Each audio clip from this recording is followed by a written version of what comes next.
Good morning, everyone. Good morning. I need a little bit more encouragement. Good morning, everyone. Good morning. Thank you very much. Appreciate everyone being here this morning. And it is customary for this board to begin each one of our meetings with a prayer by our city commissioner. During this time, you're welcome to stand and join us in that prayer. You're welcome to use it for your own prayer. You're welcome to use it for a moment of silence, whatever may be on your heart this morning. We also say a pledge of allegiance to the flag after the prayer, and I'll ask Commissioner Wayne Outlaw to lead us in that. And at this time, I'll call on Commissioner Gwen Wilkins for the invocation. Commissioner Wilkins, thank you. Let us all pray.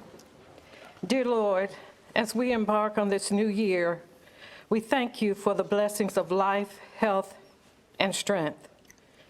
Blessings that are priceless and can only be had because of your grace and mercy. Help us all to do as the holy book of Matthew says, love your enemies, bless them that hate you, and pray for them that despitefully use you. For it is you, Lord, that maketh the sun rise on the good and the evil. We ask you to not only give this board the strength and inner peace to make the difficult decisions that are necessary for Nash County to grow and flourish, but allow us to be compassionate and understanding, yet steadfast and determined to do what is right and beneficial for all of Nash County citizens, employees, and its leaders, and to do so without intimidation, threats, or coercion. We ask this all in your Son's name. Let everyone say amen. Amen. Amen. Would you join us in the pledge? I pledge allegiance to the flag of the United States of America and to the republic for which it stands, one nation, under God, indivisible, with liberty and justice for all. Thank you, Commissioners.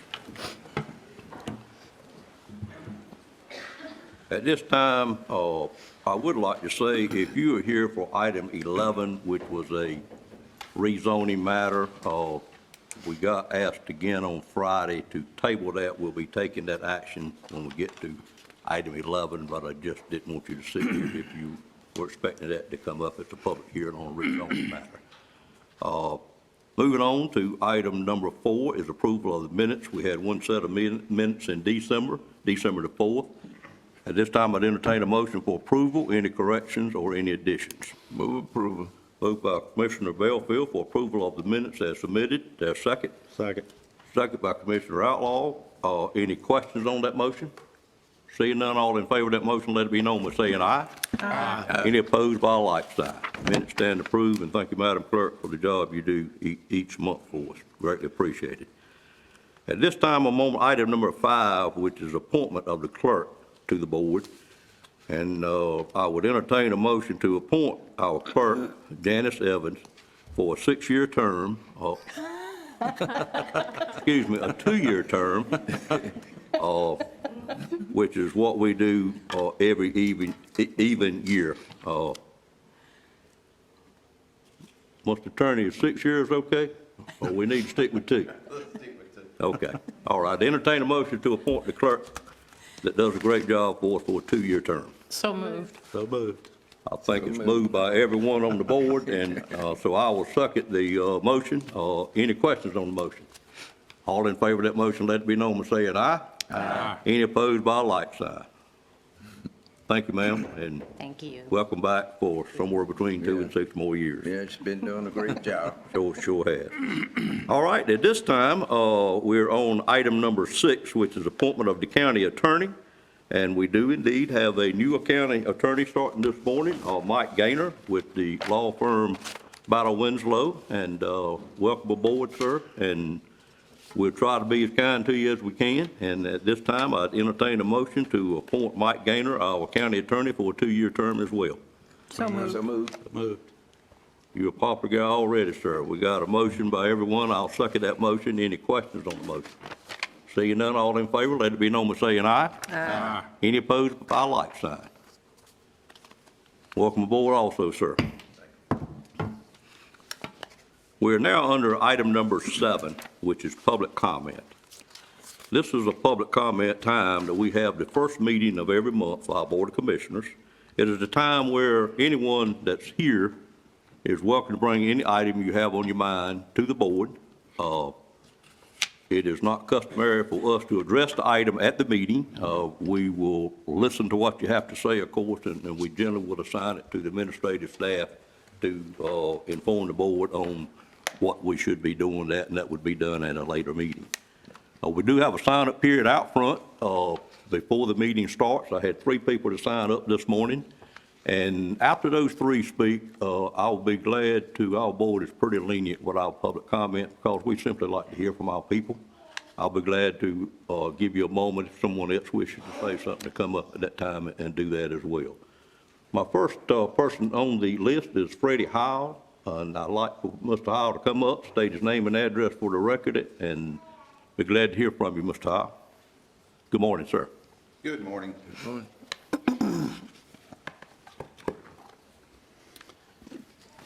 Freddie Howell, 4371 Massey Road, Zebulon, North Carolina. Thank you, Mr. Chairman, and good morning, Commissioners. Today I come before you to advocate for the citizens of Nash County, particularly those in the southern portion of Nash County. Public safety is very important and is vital to our citizens. This issue I'm talking about to you today is not new. This has been going on for quite a while, prior actually to the COVID pandemic that came out. Our sheriff's office, our EMS team have been short-staffed and need additional resources. Continued turnover, high vacancy rates in our sheriff's office and EMS are impacting the welfare, the safety of our citizens, and putting lives at risk. The sheriff's office has a significant number of vacancies and has a plan to address and pay officers. Please allow our sheriff to recruit and pay equitable pay and bonuses to our officers. Our EMS teams, our 911 call center, our public safety teams do a phenomenal job in this county, but we need to provide them with the resources so they can be competitively paid. There's a lot of facts and figures floating around out here, and the truth is county-wide response time for our EMS are skewed. Our average response time is skewed by the quick response vehicles. There's 3 of them in the county, and the inner city ambulance services. These numbers skew our rural ambulance numbers in the southern part of Nash County and are putting lives at risk. It's been stated that Station 400, Mount Pleasant, has the lowest call volume in the county. Mount Pleasant would agree with you because over 38% of the time, we shut it down, don't have an ambulance service. It's not staffed, it can't respond to calls. Our communities deserve better. I strongly encourage you to address the public safety needs and keep Station 400 open with an ambulance so they can transport citizens during our medical emergencies. It's time for us to stop kicking the can down the road on this. Correcting these issues really does not lie on our department heads or our directors. Addressing these issues within your oversight and your responsibility as commissioners. Please put politics aside, review the budget, and make the necessary budget changes to protect the citizens of southern Nash County. Thank you for your time. Thank you, Mr. Howell. If you have time this morning, I'd encourage you to stay around and listen to item number 13 on the agenda. My next speaker that I had to sign up is a very long-time friend of mine, Deborah Slavin. Deborah, if you are here, if you will come up, she is here. Good morning, ma'am. Good morning. Good morning, Mr. Chairman, and the rest of our distinguished commissioners. I'm Deborah Slavin. I live at 5034 Dorothy Lane in Rocky Mount, and I'm here as a board member for United Community Ministries. I'm here to share with you some facts about one of the nonprofits in our area that receives funding from Nash County. UCM provides a temporary living space for homeless individuals and families. The Bassett Center is located on Branch Street in Rocky Mount and can house up to 12 families. For those of you who may not know, this was originally the site of Bassett School, and my guesstimate is that the building is approximately 100 years old. About 25 years ago, it was remodeled to allow housing for up to 12 families. In the past 10 years, we've provided housing to 688 children and 365 adults. As of this past Friday, we are housing 9 families with 35 children, ranging in age from 2 months to 18 years, and there are currently 7 families on the waiting list. The community shelter is located on McDonald Street near downtown Rocky Mount. This building was originally built in 1950 and was the local farmers market. It was purchased by Community Ministries in 1987 and was modified to create the current dormitory-style living and kitchen space to house homeless men. Some years later, another modification was made to also allow dorm-style living for women. We now have beds available for 18 women sharing 1 bathroom and 1 shower, and 46 men sharing a dorm-like shower space for 3. On Friday, we had 12 women and 34 men to whom we provide 3 meals a day, 7 days a week. In addition, we provide meals to approximately 30 non-residents on a daily basis through the soup kitchen. In the past 10 years, we have housed 1,199 individuals. Although the common perception is that most homeless people are drug and alcohol abusers, our records indicate about 30% of those we house have mental and physical disabilities and are 50-plus years old. Our current oldest resident is 70. For nearly 40 years, this nonprofit has worked hard to provide a safe and supportive environment for homeless individuals and families. Both facilities are in need of repairs. Better than that would be replacement. However, we do the best we can with what we have. We currently receive $35,000 annually from Nash County, which represents about 5% of our annual budget. I appreciate and applaud your decision to keep nonprofit funding in your budget.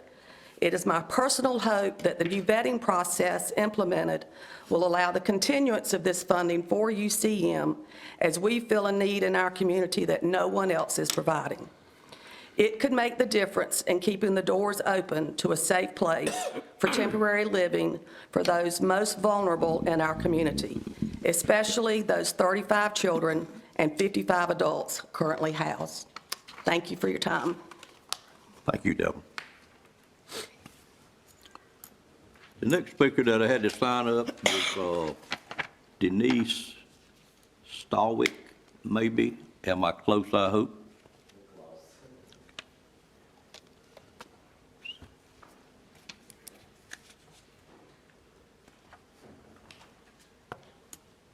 Good morning, ma'am. Good morning. I've never done this before, but I had an incident. We need more sheriffs on this road. It is not fair to me as a citizen. Let me get you to state your name and address for the record. I'm sorry to interrupt Okay. you, but get that. My name is Denise Stawicki. I live at 11362 NC Highway 48 in Whitakers, North Carolina. Okay. Thank you. Please go ahead. I don't think it's fair that we only have 5 sheriffs on our highway. And I had an incident at my home. I work 2 jobs. I come home to my door broke in. It takes my sheriff 2 hours to get there because we don't have enough funding for our sheriffs. It's not fair to them with the guns out here on these streets that they have to fight for 5 sheriffs have to try to do the whole Nash County. With all the stuff going on in this state and everywhere else, they need to have more officers on this road, and it needs to be a better time. When it took them 2 hours to get to my house, I am very discouraged with Nash County. I've lived in that home for 11 years, never had a problem. I have one problem, and it takes them 2 hours to get to my home. It's not fair. It's not fair to Nash County. It's not fair to our sheriff. It's not fair to Keystone for having to try to put sheriffs out here. They need pay. We need more sheriffs on our streets to protect our citizens. I am a citizen of Nash County. I've been in Nash County since 2011, and I've never had a problem. And now all of a sudden it takes them 2 hours to get to my house, and they tell me not to go in my home because somebody might be in there. Well, I have children that come to my home, my grandchildren, so they've never seen my gun. I have a conceal and carry. I was worried about because I left it home that Monday because I forgot about it that morning because I work at Smith's and I have to be there at 5 a.m. I left it in the closet, on the bottom of the closet, because my granddaughters was knocking on my bedroom door because I've never showed them the gun. They've never seen it. They don't know I have it. And I left it, so of course I'm going to run in my home to make sure my pistol's still in there. I don't think it's fair to the Nash County Sheriff's Department. We need more funding for our sheriffs. I am a niece to two retired police officers and a judge in New York State, and it's not fair. It's not fair to me, and it's not fair to the citizens of Nash County that they don't have the funding to have sheriffs on our street. And they have to deal with pulling somebody over with a gun and have to worry about the officer getting shot because we don't have enough sheriffs. We don't have enough protection for us citizens. It's not fair. And I think we need more funding. Thank Thank you, you. ma'am. Appreciate you being here this morning. That's the three people I had to sign up. Is there anyone else here that wishes to speak or that didn't know you needed to sign up? We'd be glad to hear from you this time. To speak on Mr. Durham, should I do that now? I've got an agenda item. If you don't mind, Mr. Lamb, I'll be glad to hear from you at that time. Tony, please come forward, sir.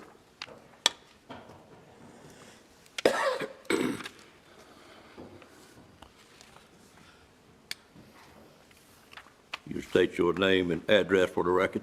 Good morning, sir. Good morning, Mr. Chairman. I'm Tony Bennett, live on 3697 Turkey Foot Road.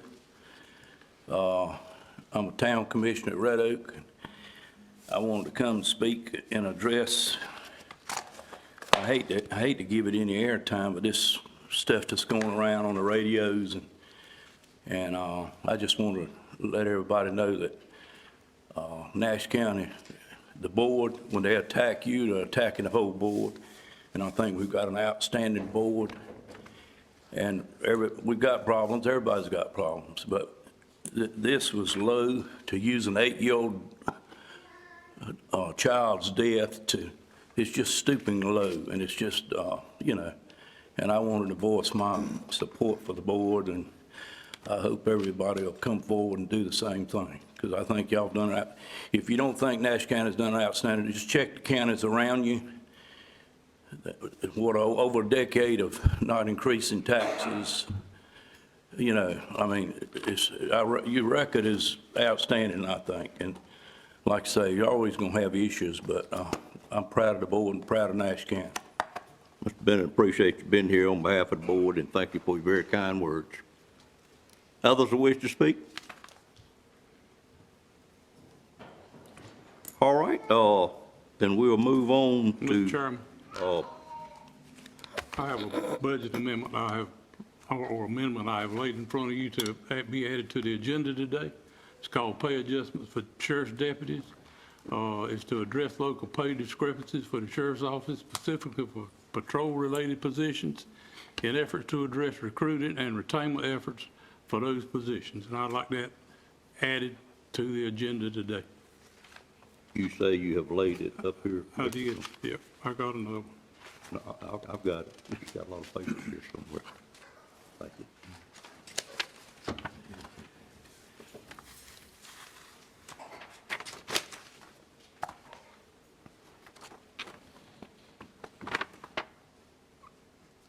The board would give me just a moment, please.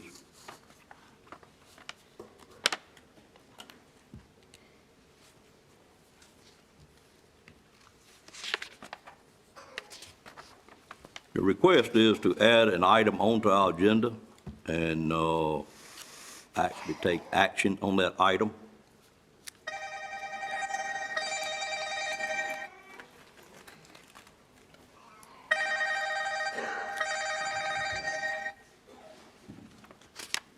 Give us 1 second here.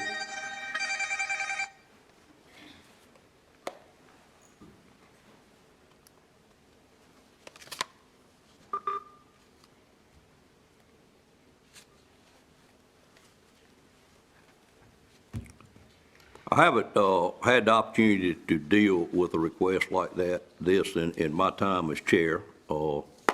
I've got two ways I can handle it. I'm going to ask guidance from the board how to handle it. Our rules of procedure say simply that any board member may, in a timely request, have an item placed on the agenda. It also says the agenda packet shall include the agenda document and any proposed ordinances, any amendments to the budget ordinance, and supporting documents and background information relevant to the item on the agenda. I have this item handed to me. Now, I did get it delivered to me last night, and I personally think the proper way for me to do it is to rule it out of order, being out of order because I don't think it to be in a timely manner. My second problem is we don't have anything to support, don't have any total figures. Well, I should ask the manager first. Are you prepared to give us what we need to take any action on this, meaning budget numbers, how it will affect the budget, budget ordinances that would need to be changed? I'm assuming you do not.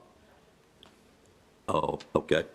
So, or my other alternate is to allow it to be voted on by the board, which I'm perfectly willing to do.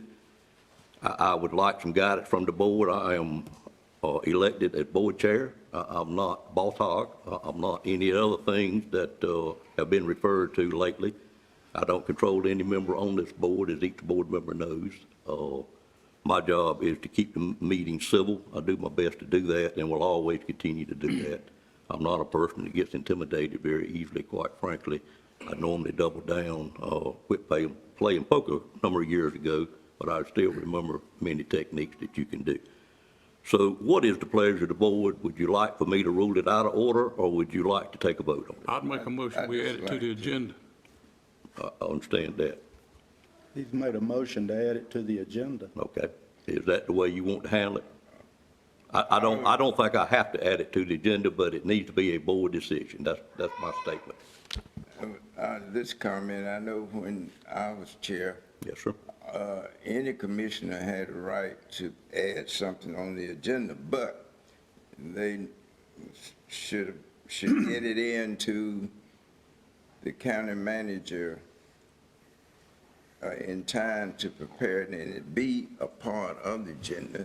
And I don't recall in reading the right of individual commissioner to have an agenda and bring it to the meeting, that they had that right. But they have a right to request and add things to the agenda, but it should be done in a timely manner when the agenda is put together. Let me rephrase my question so we can move on. It would be my preference to have the board vote on it. That way it is a board decision and not a chairman's decision. Is anybody objection to me handling it that way? If not, I have a motion on it. Chairman? Yes, sir. If you suggest that we put it on the agenda, we have no objection. I'm not going to suggest we put it on the agenda. I'm going to ask the board to let us vote vote whether on to it. put it on the agenda. Put it on the agenda and let us vote on it. But we ought to ask commissioners, when we have something that we want to put on the agenda, that we get it into the county manager in time for it to become a part of the agenda before the agenda is released. Understand that. We got a two-part thing. The question is to put it on the agenda. I think, Mr. Combs, you're asking for action to be taken. I will rule the action to be taken out of order simply because we don't have the documentation in our hands to make any kind of such, but I would certainly be glad to accept the motion from Mr. Combs if there is a second, and then let the board vote on whether to put it on the agenda or not. Commissioner Outlaw, you asked for the I vote. just want to make a brief comment. I think we should vote on this matter and put it to rest. Okay. We've talked about this for a long time. I believe the majority of this board feels, as I do, that this is a budget matter. We deal with it at budget season. I vote on it, put it to bed, and come back at it at budget season. Right. Mr. Chairman, Commissioner Wilkins, then I'll get you, Mr. Arrington. I just want to say, you know, any commissioner can add something to the agenda, but as our bylaws say, there's a 48-hour period to put that agenda, I believe, online for the public to see. And there may be people who want to speak for that agenda item. There may even be people who want to speak against it that have not been properly notified. It was not on the agenda within the 48 hours. And so, as far as putting it on the agenda, again, like you said, the majority of this board can do that. But I think we marginalize our citizens when we do. Thank you, ma'am. Mr. Arrington, did you have a comment? Yes. As has been stated, we have a basic process of adding agenda items to the agenda. And I think basically our process is if the commissioner doesn't get a agenda item on the agenda, then he can bring it to the full board and ask for their support to put it on the agenda. And then it either is denied or the request. Any other comments? I have a motion on the floor to add this item on the agenda. Is there a second to that motion? Second. And a second. Any more discussion on the motion? Discussion. Commissioner Wilkins. I'm going to step on some toes here. And I don't want to step on the toes of my fellow commissioners, but I need the public to understand and citizens to understand that the two that are making the motion, that made the motion and seconded, are up for election this year.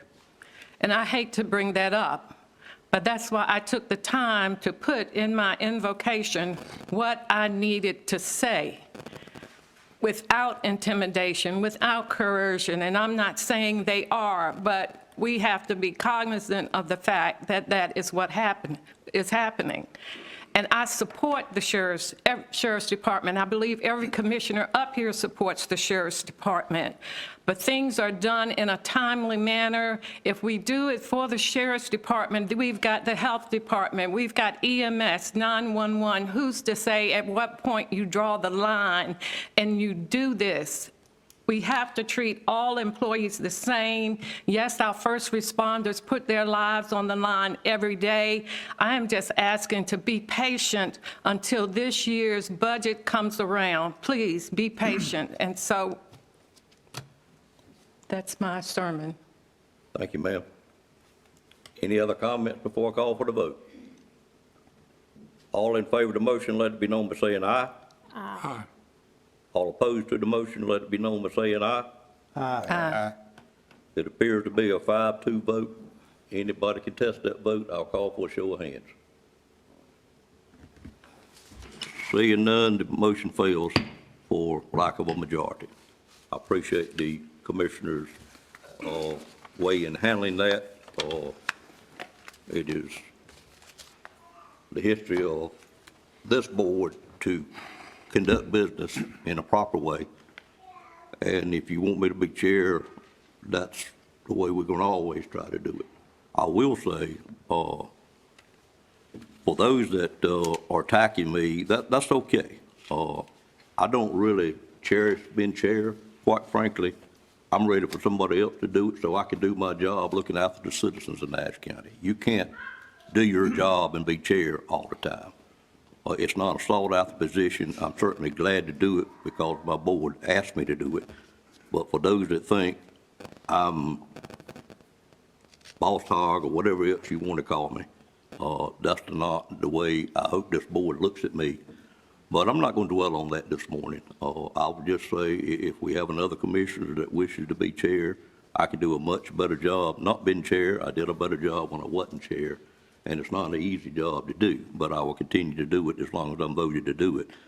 But I have to do it the way that the majority of this board feels like it should be done. And my ethics won't ever be challenged. And many people are trying to do that now. It's a sad time for us in our county that our own people are attacking this board. It's a sad time that we have a person in the state General Assembly also attacking this board, and it's also said that we have a highly elected official in one of our towns attacking this board. But you know what? If we stick to our guns and we operate and do not operate at the level that they operate at, we will come out ahead as we always have. And that's my sermon, Commissioner Wilkins, and we will move on to the most important thing on the agenda today, which is a resolution of Nash County Board of Commissioners honoring the public service of G. Vince Durham. And I'll call on Stacy Saxwer, our esteemed manager, to present the resolution. Good morning. Good morning. I'm going to do my best to Change the tone. change the tune of the meeting today. We have and- pulled the curtain on that. Please go ahead, ma'am. Yes, and so this board would like to honor our county attorney, G. Vincent Durham, for his more than 32 years of service. So this is a resolution of the Nash County Board of Commissioners honoring the public service of G. Vincent Durham. Whereas Vince Durham began his faithful service to the commissioners and citizens of Nash County as county attorney on July 1, 1991, and whereas throughout his 32 and a half years of service on behalf of Nash County, Vince has worked diligently to ensure that Nash County and its citizens have been served in a professional and businesslike manner. And whereas Vince has worked with 5 county managers, as well as numerous county commissioners and department heads over his esteemed career. And whereas Vince has brought uncompromising integrity, a behind-the-scenes approach of good advice, sound judgment, and the ability to offer good humor to those working for and those doing business with Nash County. And whereas the presence and contributions of Vince to Nash County and its government will be greatly missed by the commissioners and the county's citizens. Now, therefore, be it resolved that the Board of Commissioners of Nash County, for itself, its individual members, and the citizens of Nash County, hereby expresses its deep gratitude and sincere appreciation for the 32 and a half years of untiring service which Vince has rendered for the county, and his efficient and effective performance of his duties as county attorney, for the guidance he has offered to employees and citizens of Nash County, for his willingness to listen and assist, and for the sound judgment he has displayed and rendered to this board throughout that period. We also offer our admiration, affection, and our best wishes for a long and happy retirement. Be it further resolved that this resolution be placed in the minutes of the January 8th, 2024 Board of Commissioners meeting, that a copy of this resolution be distributed to the media, and a copy of the resolution sent to Vince as an expression of our thanks and appreciation for his many years of dedicated service to Nash County, this 8th day of January 2024. And Vince, if you wouldn't mind coming up and joining us. Did you want to come down? Ma'am, I do as directed. If you'd like for me to. Please come down. Thank you, Stacy. Yes. Did you want to say anything? I do. Okay. You want to do Yeah, that? we'll get our picture first, and then we'll I've got turn a the few, mic over. few little notes I would like. Okay, I got a very lot of good. thank yous to make. We're going I'm to take not a sure. picture. We're going to turn around and let you. Thank you. Make me look short again, sir. Thank you. I'll just put this down here. I'd like to have him come up and stand behind the board, take a picture of the whole board. if you Okay. could.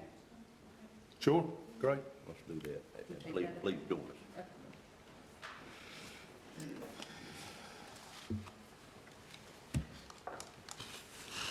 Thank you, sir. All right.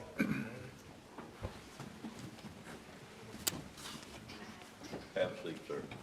Have a seat. I don't think I've ever sat at the chairman spot. Good time to start. Yeah, no, yeah, that's right.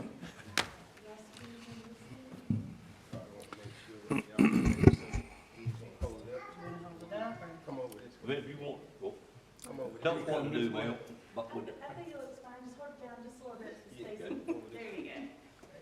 Looks great. 1, 2, 3. Great, thank you. All right. Thank all of y'all.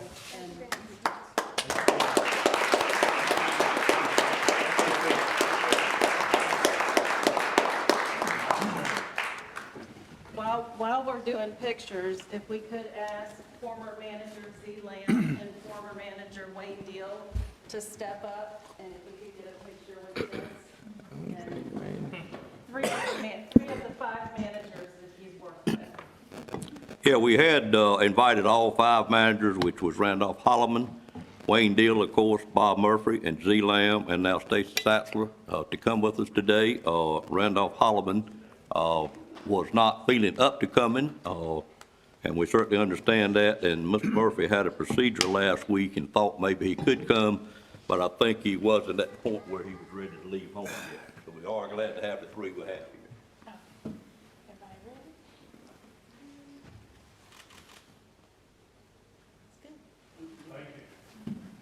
ready? And if anybody, either one of you, Mr. Lamb or Mr. Deal, wish to say anything, I'd certainly entertain you to do that at this time.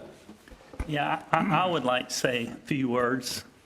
My name is Z Lamb, 101 Mill Point Road, Kitty Hawk, North Carolina. And I appreciate the invitation from the board that I got from the outstanding clerk to attend today, and it is quite an honor to be included. You know, that resolution said a lot, and I just have just the utmost respect for the former county attorney. He would, as an attorney, he taught me a lot, even though I wasn't the attorney on the board. I was the county manager. Having his guidance was very rewarding. And I do want to say to the board that I think you made a very good choice to keep it a contracted attorney situation. A lot of counties where Nash is probably still around the 30th largest county in the state, and a lot of states, a lot of counties bring the attorney in-house. They have to have support staff of clerks and things like that, and with keeping it with the firm that Vince is still going to be a part of, and hiring Mike to be your attorney, I think you are getting more than one attorney. I think you're getting a lot of institutional knowledge that will remain with Vince. You've got other attorneys in that firm that has represented us so well in so many matters over the last few years, including Dee, and I just want to say it's tempting sometimes to bring it in-house, create a position in-house, or 3 or 4 positions in-house, but you only get one attorney when you do that. I think in time, you're talking about 3 or 4 positions in half. Yeah. Go ahead, sir. Yeah. So I just want to congratulate and commend the board for deciding to keep it as you've had it in the past, with a contract attorney with an excellent law firm here in Rocky Mount. Thank you. Thank you, Mr. Lamb. We appreciate you being here. It's great to see you again. Mr. Deal, do you care to say anything? You're fine either way, sir. Can I just say thank you to Vince for all that you did for me and for this county? Thank you. I really enjoyed working with you, Wayne, and Sue. Thank you both. Vince, I know you got quite a few guests with you today. We'd certainly like you, if you don't mind and are prepared to, introduce those, your family. Sure. And your partners and lawyers in your firm. Well, I'll start over there with my longtime partner, Mary Craig, and my daughter, Catherine Rimbarger, and her daughter, Elizabeth, and my son, Alex. That's my support staff right there. Catherine's got 2 more at home, and Alex has got 1 on the way. So we're growing the family, so I'll have more grandchildren to visit in the coming months. Nothing like them. My law partners here, I'm very pleased to see a good crowd of them. I've got Greg Crumpler, who's done a lot of work for this county, Marshall Gallup, our most senior partner and president of the firm, got Dee Whitley, our litigator, Catherine Fisher, who's also chairman of the Community College Board and a very busy and leader of the firm. We've got Nick Korn, one of our young associates, right beside her, and we're glad to have him sitting beside Zealand. If I miss anybody, there might be more, but I think that's all of them. And I thank all of them for being here, and I'm very appreciative. Can I have just a couple minutes to say a lot of thank yous? You absolutely can, sir. First, I want to say thank you for the kind words in that resolution. Thank you for the pictures. Thank you for inviting these former managers. They were all special to work with. It's been a real pleasure and a very rewarding experience to be able to serve as county attorney for the last 31 and a half years. Beginning on July 1, 1991, and somebody reminded me that my son was born on June 30th, 1991, one day before I became the county attorney, so that was an exciting time in my life. And I was an old father, to be honest with you. The first people I need to thank today are this Board of County Commissioners and all of your predecessor boards. It's because of you and you are my client, and you are who I'm here to serve, and that's who Mike is here to serve. In thinking about this presentation, I went back and looked at the very first board picture I have from 1992, and in that picture are James Odom, Tommy May, Kermit Richardson. 3 names that we don't talk about a lot, but they were all excellent commissioners. Mr. Belfield took over Mr. Odom's spot. Of course, Mrs. Richardson took over her husband's spot and served for many, many years, and we thank her for being here today. I love sitting beside her up there when we used to sit up front. She was a good partner to sit with. I also wanted to just take you back to the spring of 1991. The county attorney at that time was Mr. James Keel from Rocky Mount. He was a fine, fine man and a longtime county attorney. But he was getting on up in age, and I think the board decided that it was time to move on. We don't stay as sharp as we always once were, even though we wish we could. Amen. So I'd had some discussions with Randolph Holloman and Claude Mayo, who was the chairman at the time. I didn't know what they were going to do, but one day Randolph called my office and said, can Claude and I come by and visit with you? I said, sure, come on. They came in, we sat down, and they handed me a book, County Government in North Carolina, and I'm still using that next edition of that book 30-some years later.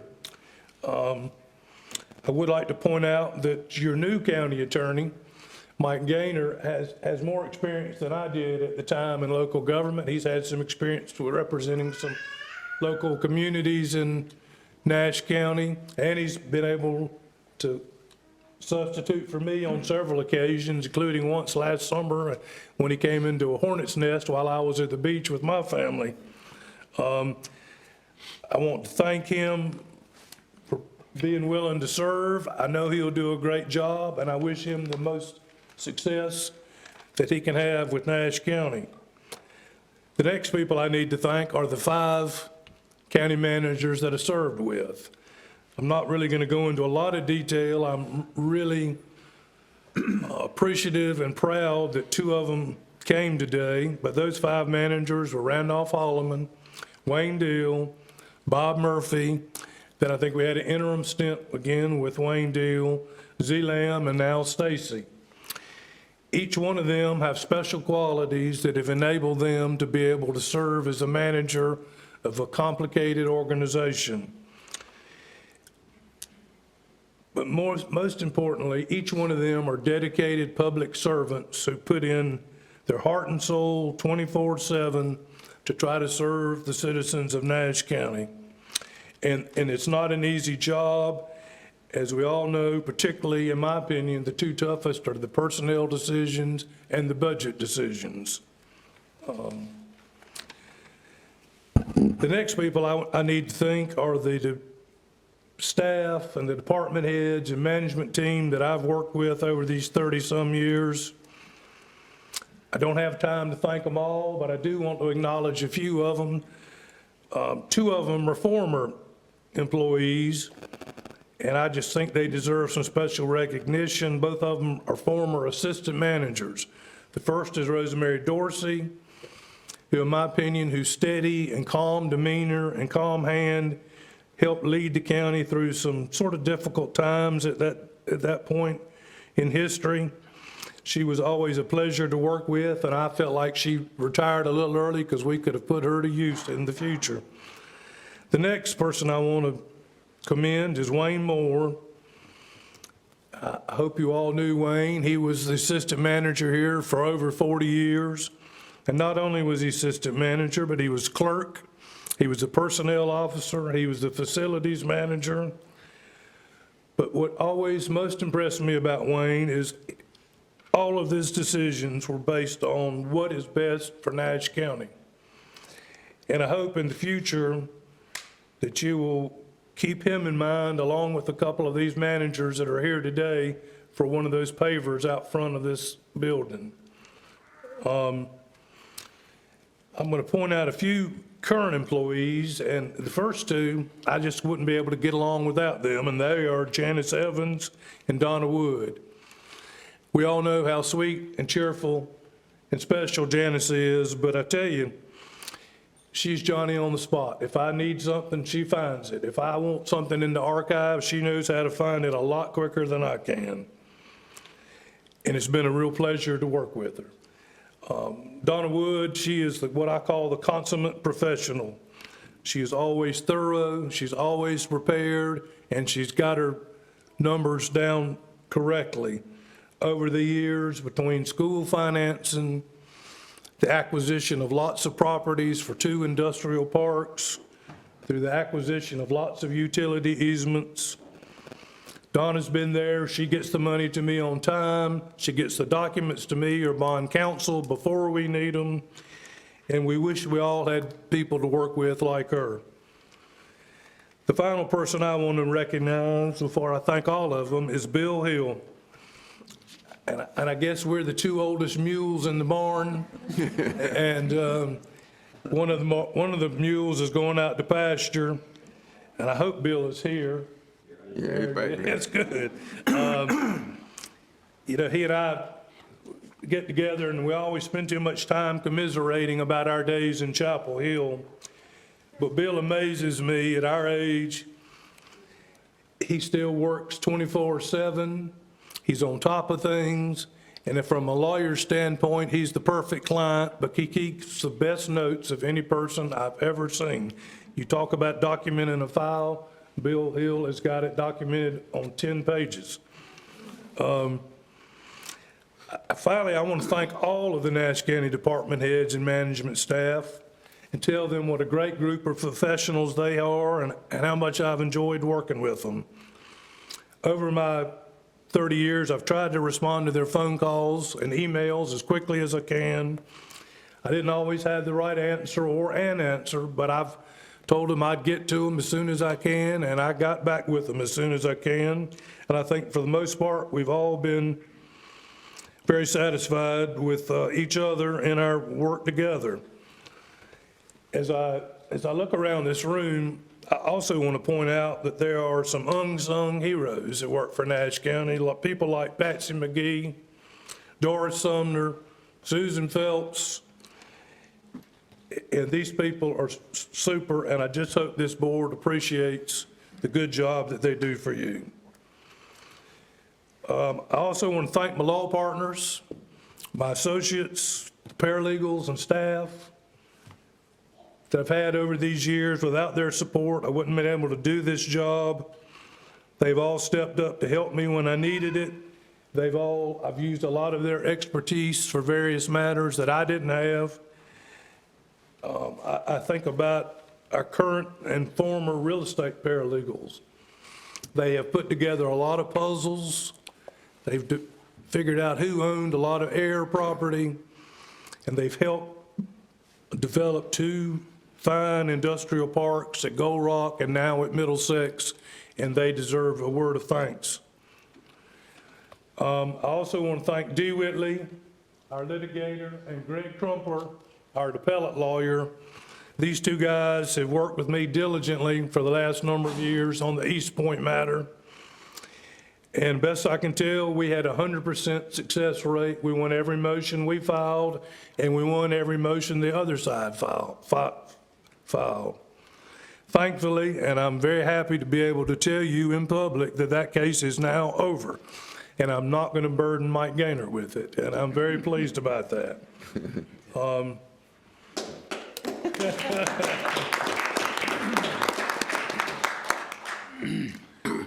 I also want to thank Mary Craig, my partner, and my children, my support staff over these years have made me able to do this job. My final thing about being the county attorney, my main goal was to keep Nash County out of the newspaper. I didn't want to get up one morning and read about some large settlement we've had with a former employee or what we've done wrong. And I think for the most part, we've been able to do that. I think we've accomplished that. We've done, although I wanted to make sure everything was done legally, I also wanted to make sure that what we did was honest and ethical, and I think that's what we've done over these 30 years. Finally, although it sounds like I'm going out in the pasture, I'm really just slowing down so that I do have time to visit with my grandchildren and some old friends around the state. But I'm still going to be working, and if I can do anything for you, please call.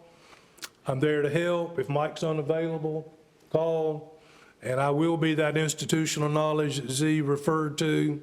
And I thank all of these people, and I thank all of you for allowing me to do this. I appreciate it.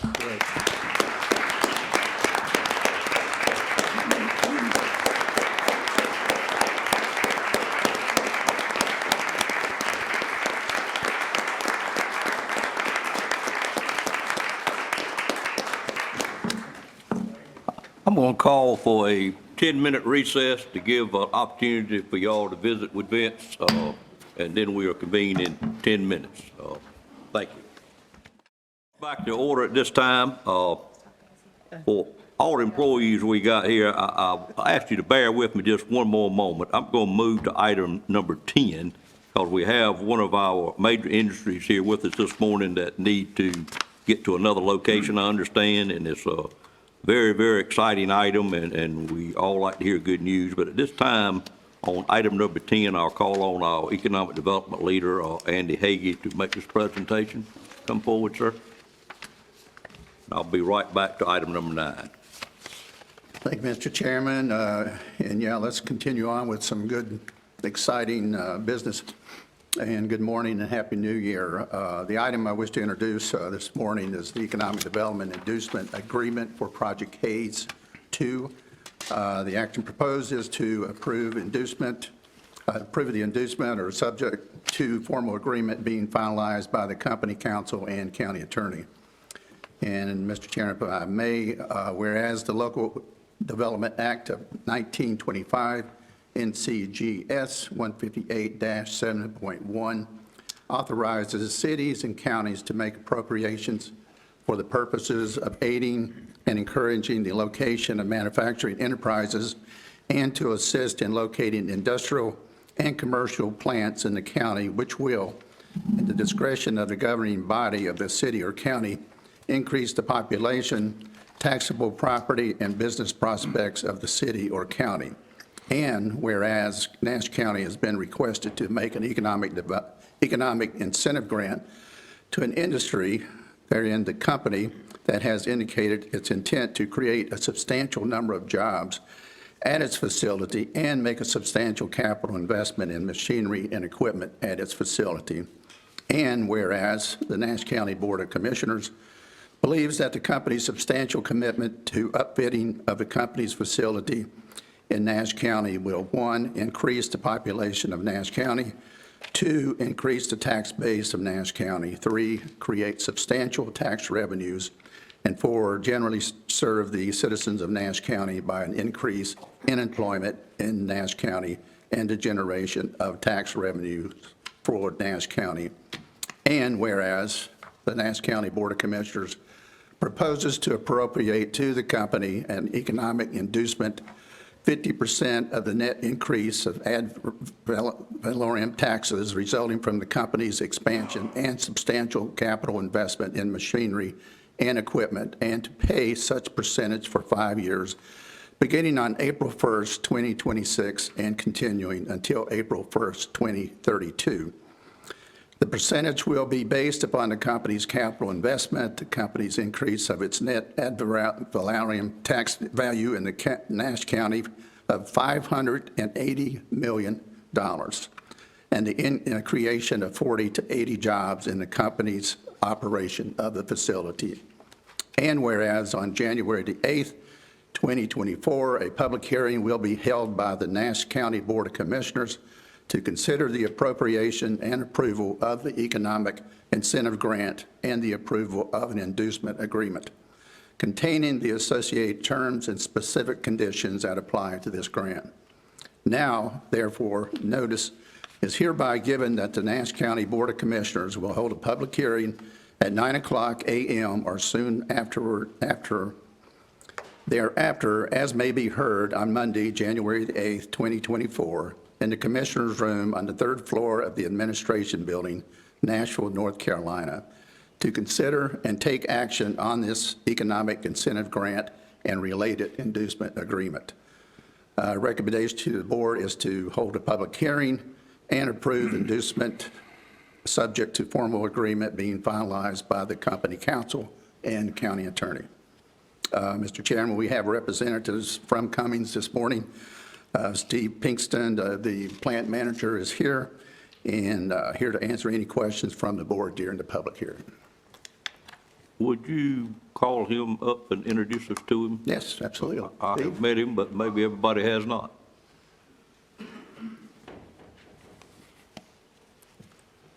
Good morning, sir. Hey, good morning. Morning. Morning, Commissioners. Good morning, Commissioner sir. Arrington, Mine. You know the gentleman to my right, I suppose, here? longtime employee of RMAP, so I absolutely. understand that. I would just like to say on behalf of the board, it would be not near what we need to say, but thank you very much for your company and what you've done for Nash County for so many years, what you propose to do here, and this expansion as well. It goes without saying what our major industries do for our county, and this dollar amount of improvements you'll be making, of course, is I got to be one of the largest ones that we've had, and this is not y'all's only one in recent times. So thank you very much for that. Did you have someone else with you you'd like for us to know as well? I do have our controller, Chris Marklon's here as well. Just want to Okay. introduce him. He's- Pleased for you to be here as well, sir, and thank you. Any questions of the board of Cummings while they're up front here? No, I don't have any. I don't have a question, but it's good to see existing industry expanding. And that's something that I've always liked and always pushed that we keep up with our businesses that are already here, and if there's anything we can do to help them, do it. And if any of them experiencing some issues that they may want to leave, we want to make sure that we can do something to keep them. And so it seemed everything seemed to be working well, and we are glad to see the companies existing ones that are already here expand, and that bring more jobs and more tax base to the county, which is a big help. Thank you, Mr. Belfield. Any other commissioner wish to say anything? Mr. Chairman, I just have one question, and it's probably for our attorney.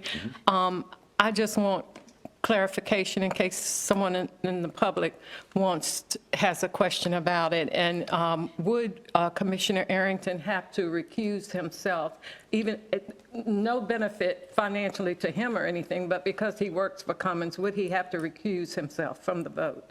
I had asked that question previously, Mr. Okay. Wilkins, and he is indeed fine to take action on this. He would have to have a substantial amount of stock in the company, and I kind of think at the limit that he'd have to have, he probably wouldn't be sitting up here with us if he had that amount of stock, I'm not sure. But, And like I said, I just asked that in case any public or citizen had a question in their mind and wondered, so I wanted to put It's a out good there. question, and Mike, I asked this a couple of weeks ago, but do you disagree or want to add anything to what I said? I don't disagree, no. Okay, all right, thank you, sir. Any other comments? Yes, sir. Please. I'd just like to express my appreciation for your investment in Nash County and in our workforce here. Y'all are a significant employer. My father worked for Cummins for a long time and moved my family here. So I probably wouldn't be a resident of Nash County if it wasn't for Cummins. So my thanks there. And also I did a summer internship with Cummins, and so got some positive work experience out of it as well. But thank you very much. Thanks. Mr. Arrington? Yeah. Steve, could you tell, for the interest of the public, how many employees we have and the type of industry that we really have and how important it is for the Tri-County area that we employ so many people from across the area? Yeah, absolutely. Thanks, Marvin. So we are currently employing about 2,000 employees. We've been here, last year was our 40th year in operation. With this investment, we expect another 40 years in the same area. We obviously are right there on the corner between Nash, Edgecombe, and Halifax counties, and so we engage very heavily with all three of those, not just as an employer of the area, but also as a community partner. And that's a core of what Cummins does, and we believe that in any community you're going to live in, we should be investing not just in jobs, but also in how we make the community better for all of our employees. So we build engines, as all of you are aware. That's a ever-changing industry recently with some of the changes in emissions requirements. However, diesel and natural gas has kind of been our primary piece of business for a long time, and now we're looking at gasoline and propane and other future technologies that will help us kind of continue down the path of really being the primary engine supplier for all of North America in these size engines. Well, again, we thank you for being here. I will say, y'all have always asked very little of Nash County. The only call I ever remember getting from a plant manager was a number of years ago, 10 or 12 years ago, at another time I was chairman, and it was during a snowstorm. And he asked if there's anything we could do to get DOT to clear the roads coming into your plant so your employees could get to work. And I thought that was a great request. We did use what little influence we have with DOT to try to get that done. I also recall when you said 40 years, it tells me how long ago I've done certain things, but I used to be with the engineering department with the city of Rocky Mount. And I distinctly remember the day Bill Rose, who had Andy's job at the time, for Nash County Industrial Recruitment, called me to his office and told me what he had done and that y'all were coming. But he also told me what he had obligated the city to do, which was to provide water and sewer from Rocky Mount to Whitaker's. Of course, I've ridden that route many times in my traveling throughout Nash County and knew the whole thing was through a very wet area. And I couldn't imagine what it was going to cost to do that. And my question was, Bill, did you really do that? And he said, yes, that's what I promised him we would do. But we got fortunate that next summer was the driest summer on record, I think, and we were able to run through there with those utilities, Mr. Boone, without any issues whatsoever. Really didn't even have to operate on mats or anything to the swamp just completely dried up. So Bill had the ability to put pieces together, make them work, but he also had some kind of control over the weather we had when he over-obligated us as well. But thank you for the 40 years here. It's been great, and please keep this board in mind, anything we can do for you. We want to do what we can to make that second 40 years you mentioned come to fruition. Great. Appreciate it. Thank you very much for the partnership. We appreciate it. Yes, sir. At this time, I'd entertain a motion to go into public hearing on this matter. So moved. Go in public hearing. I have a motion by Commissioner Wilkins, second by Commissioner Belfield. Any questions on the motion? All in favor of that motion, let it be known by saying aye. Aye. Any opposed by like sign? Ladies and gentlemen, we are in a public hearing at this time, and the public hearing, of course, as you heard, is about Nash County entering into an inducement agreement with the industry that we currently have here. You heard the job count, you heard the investment count, and if there's anyone here today that wishes to speak for or against this item, we'd be glad for you to come forward, state your name and address for the record. Anyone wishing to speak? Seeing no movement, I'd entertain a motion to close the public hearing at this time. So moved. Close public hearing. Okay, I have a motion by Commissioner Wilkins, a second by Commissioner Belfield. Questions on the motion? All in favor of the motion, let it be known by saying aye. Aye. Any opposed by a like sign? Any discussion from the board on this matter prior to me calling for a vote? Seeing none, I'd entertain a motion to approve the inducement agreement subject to the former agreement being finalized by the company council as well as our county attorney. Mr. Arrington, would you care to make that motion? Yes, sir. Mr. Chairman, I make a motion that we approve the agreement set forth by approval through their council and our county attorney as it may be finalized. I have a motion, there's a second to that motion. Second. Have two seconds, Mr. Belfield, Mr. Outlaw. Questions on the motion? All in favor of the motion, let it be known by saying aye. Aye. Any opposed by a like sign? Motion stands approved, and again, thank you all very much. Andy, what else you have, sir? All right, give us guidance. Anybody want to sit in my chair? I don't blame you. Good. On the chair part. Up here. I'll be glad to walk down.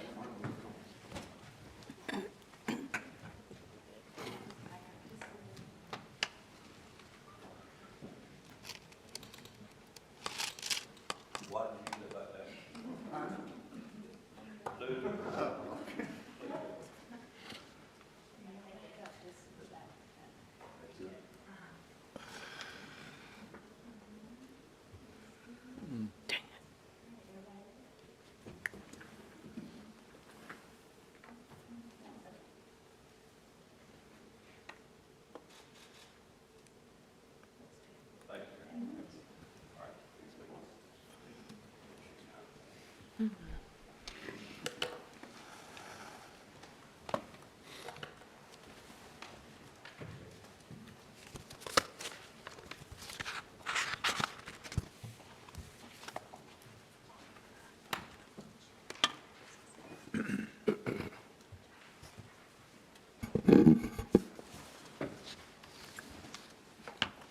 Dave Cruz, did that answer your question you tried to pick out of me last week?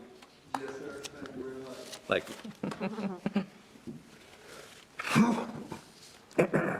The esteemed clerk we talked about reminded me of an item I didn't do. I'd like to entertain a motion to approve the resolution that we had for our retiring attorney, Vince Durham, if someone would make that motion at this time. Move for approval. I have a motion by Commissioner Leggett, a second by Commissioner Combs. Any questions on that motion? All in favor of the motion, let it be known by saying aye. Aye. Any opposed by a like sign? Resolution stands approved. Thank you. We are now going back up to item number 9, which is Employee Services Award, and I'll call on Kimberly Shield at this time to make this presentation.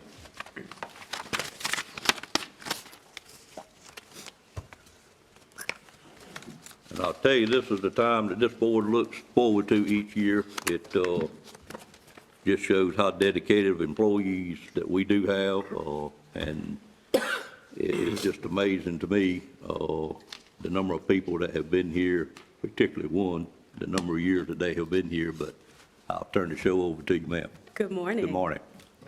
Each year, we take time to acknowledge employees who have reached tenured milestones within the county.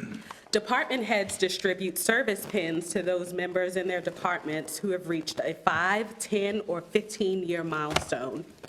On behalf of Anderson Kirkland and the Human Resources Department, I am here today to acknowledge employees who have given 20 or more years of service to Nash County. Commissioner Davis, we would like for you and Stacy to join us down to present these service awards to these employees. All right, thank you, ma'am. Not all employees were able to make it today. However, we ask that the ones who are here, please come up to the front of the room as you hear your name called to receive your award and your pin.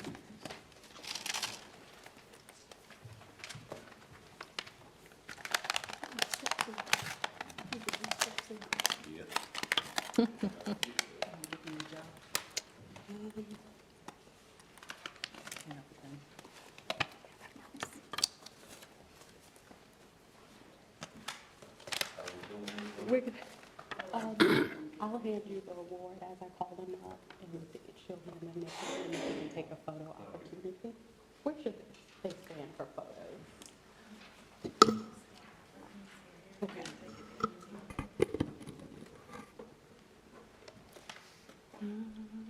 We're going to start with employees who we are celebrating 20 years of service. We're going to start with Rachel Anthony in our Department of Social Services. Troy Bobbitt in Emergency Communications.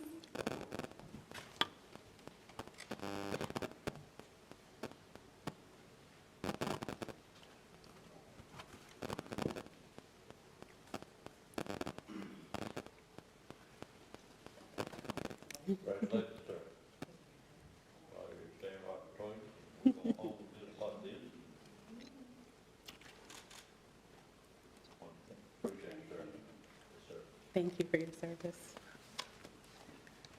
Jennifer Brantley of the Department of Social Services.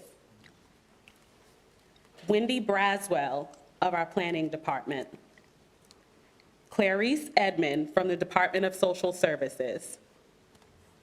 Philip Lewis from our Sheriff's Department.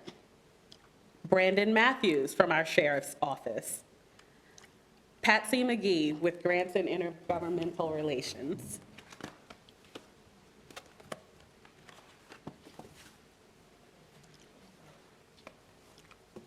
Long time. We've been on grab today. Patsy, thank you for your service. Patrick Brian Ricks of our Sheriff's Office. Spencer Sherrod from the Sheriff's Office. John Singleton from Environmental Health. Randy Van Houten from the Sheriff's Office. Charles Keith Wood from Emergency Medical Services. Next, we're moving on to those who have 25 years of service. Vernon Battle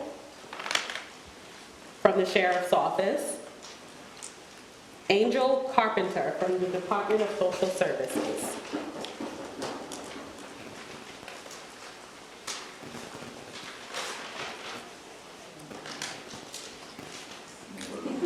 Been at it a long time, too.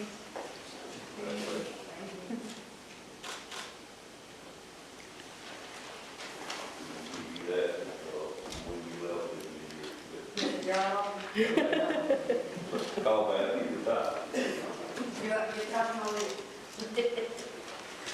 Sabrina Cooper from our detention center. Eric Cuthrell from Environmental Health.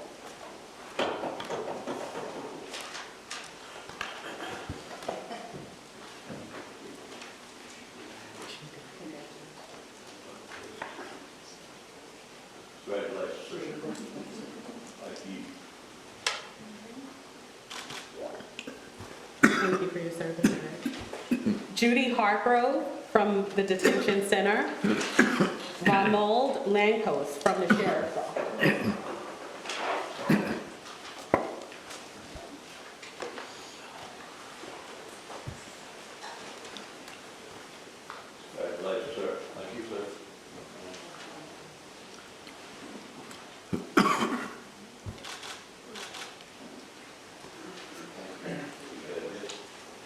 Kevin Marks with Planning, Shay Neal with the Department of Social Services, Wendy Rose from Finance.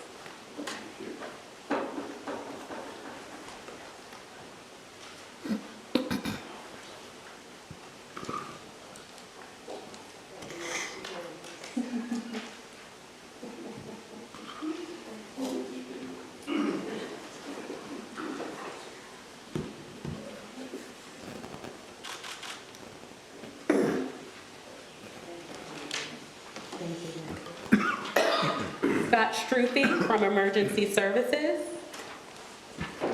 Carol Cook from the Department of Social Services. And Carol has given us 30 years of service.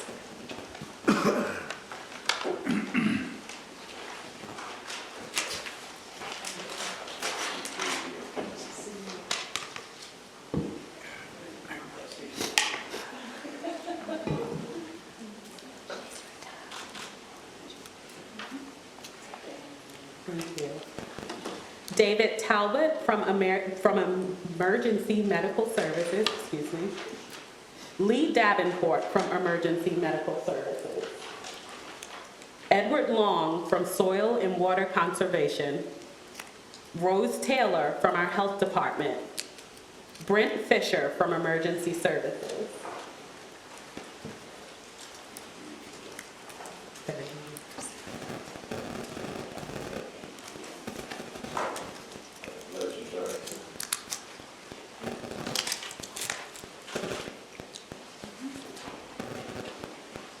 you.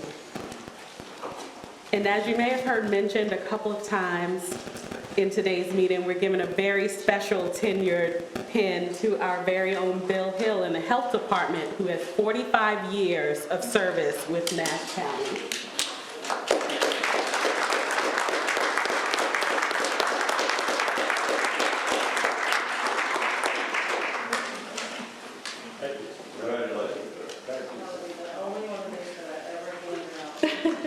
Is it bigger?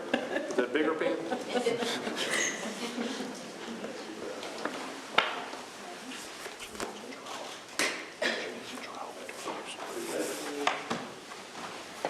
And we do have one retired employee who will receive a 20-year pin from us, and that is Mr. Jerome Garner with the Health Department.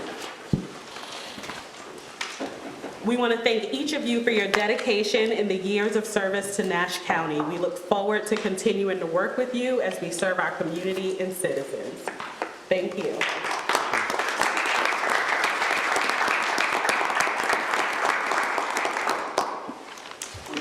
I didn't hand you one of these. Oh, what is this? You're doing better than you thought.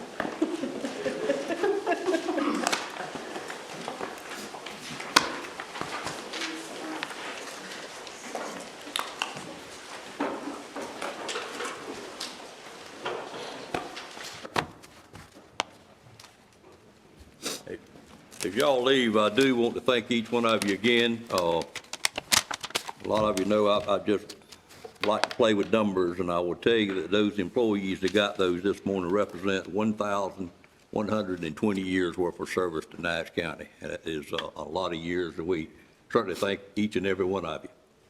Appreciate it.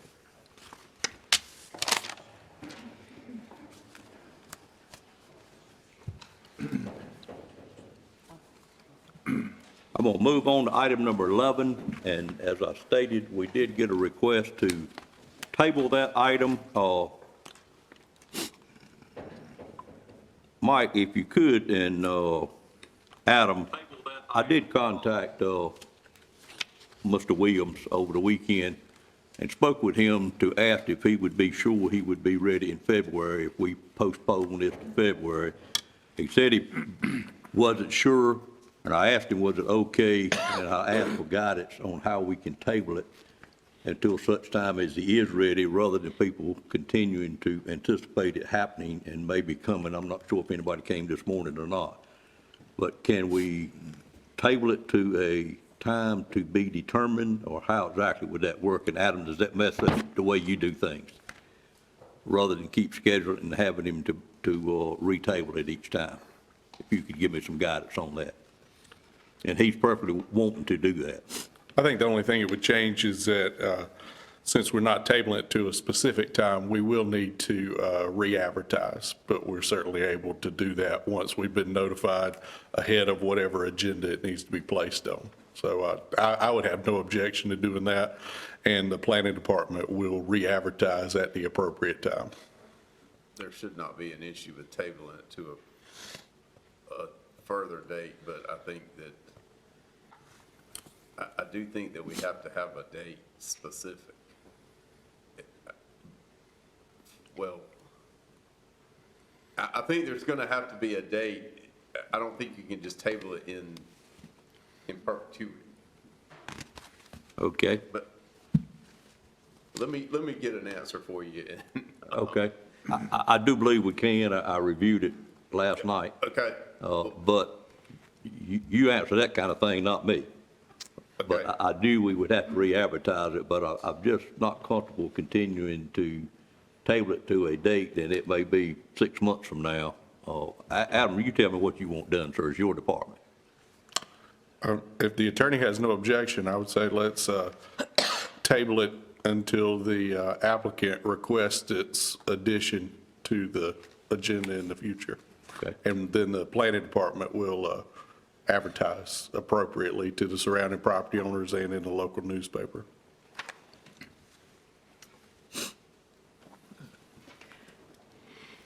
Mr. Chairman, it's my understanding we can table it too until one of us takes it off the table, so. Would you say that again? I said, it's my understanding we can table the item until one of the commissioners brings it off the table, so we really wouldn't have to set a date, I don't think. We just, Till a commissioner brings it back to the table. I'm gonna quit being an attorney. Mike, Okay. do you want to look at it a little bit, and we'll deal with it a little bit later Let me look at it and we'll deal with it. before the day's up? Yeah, I'm gonna get you Okay. an answer in Okay, a few that's fine. Thank you, sir. Yes, sir? All right, that puts us on item number 12, and I told our superintendent about what time this would happen, and certainly I missed it by a long ways, and I apologize for that. Who's going to make this presentation to the board? Angie? Good morning. Dr. Ellis?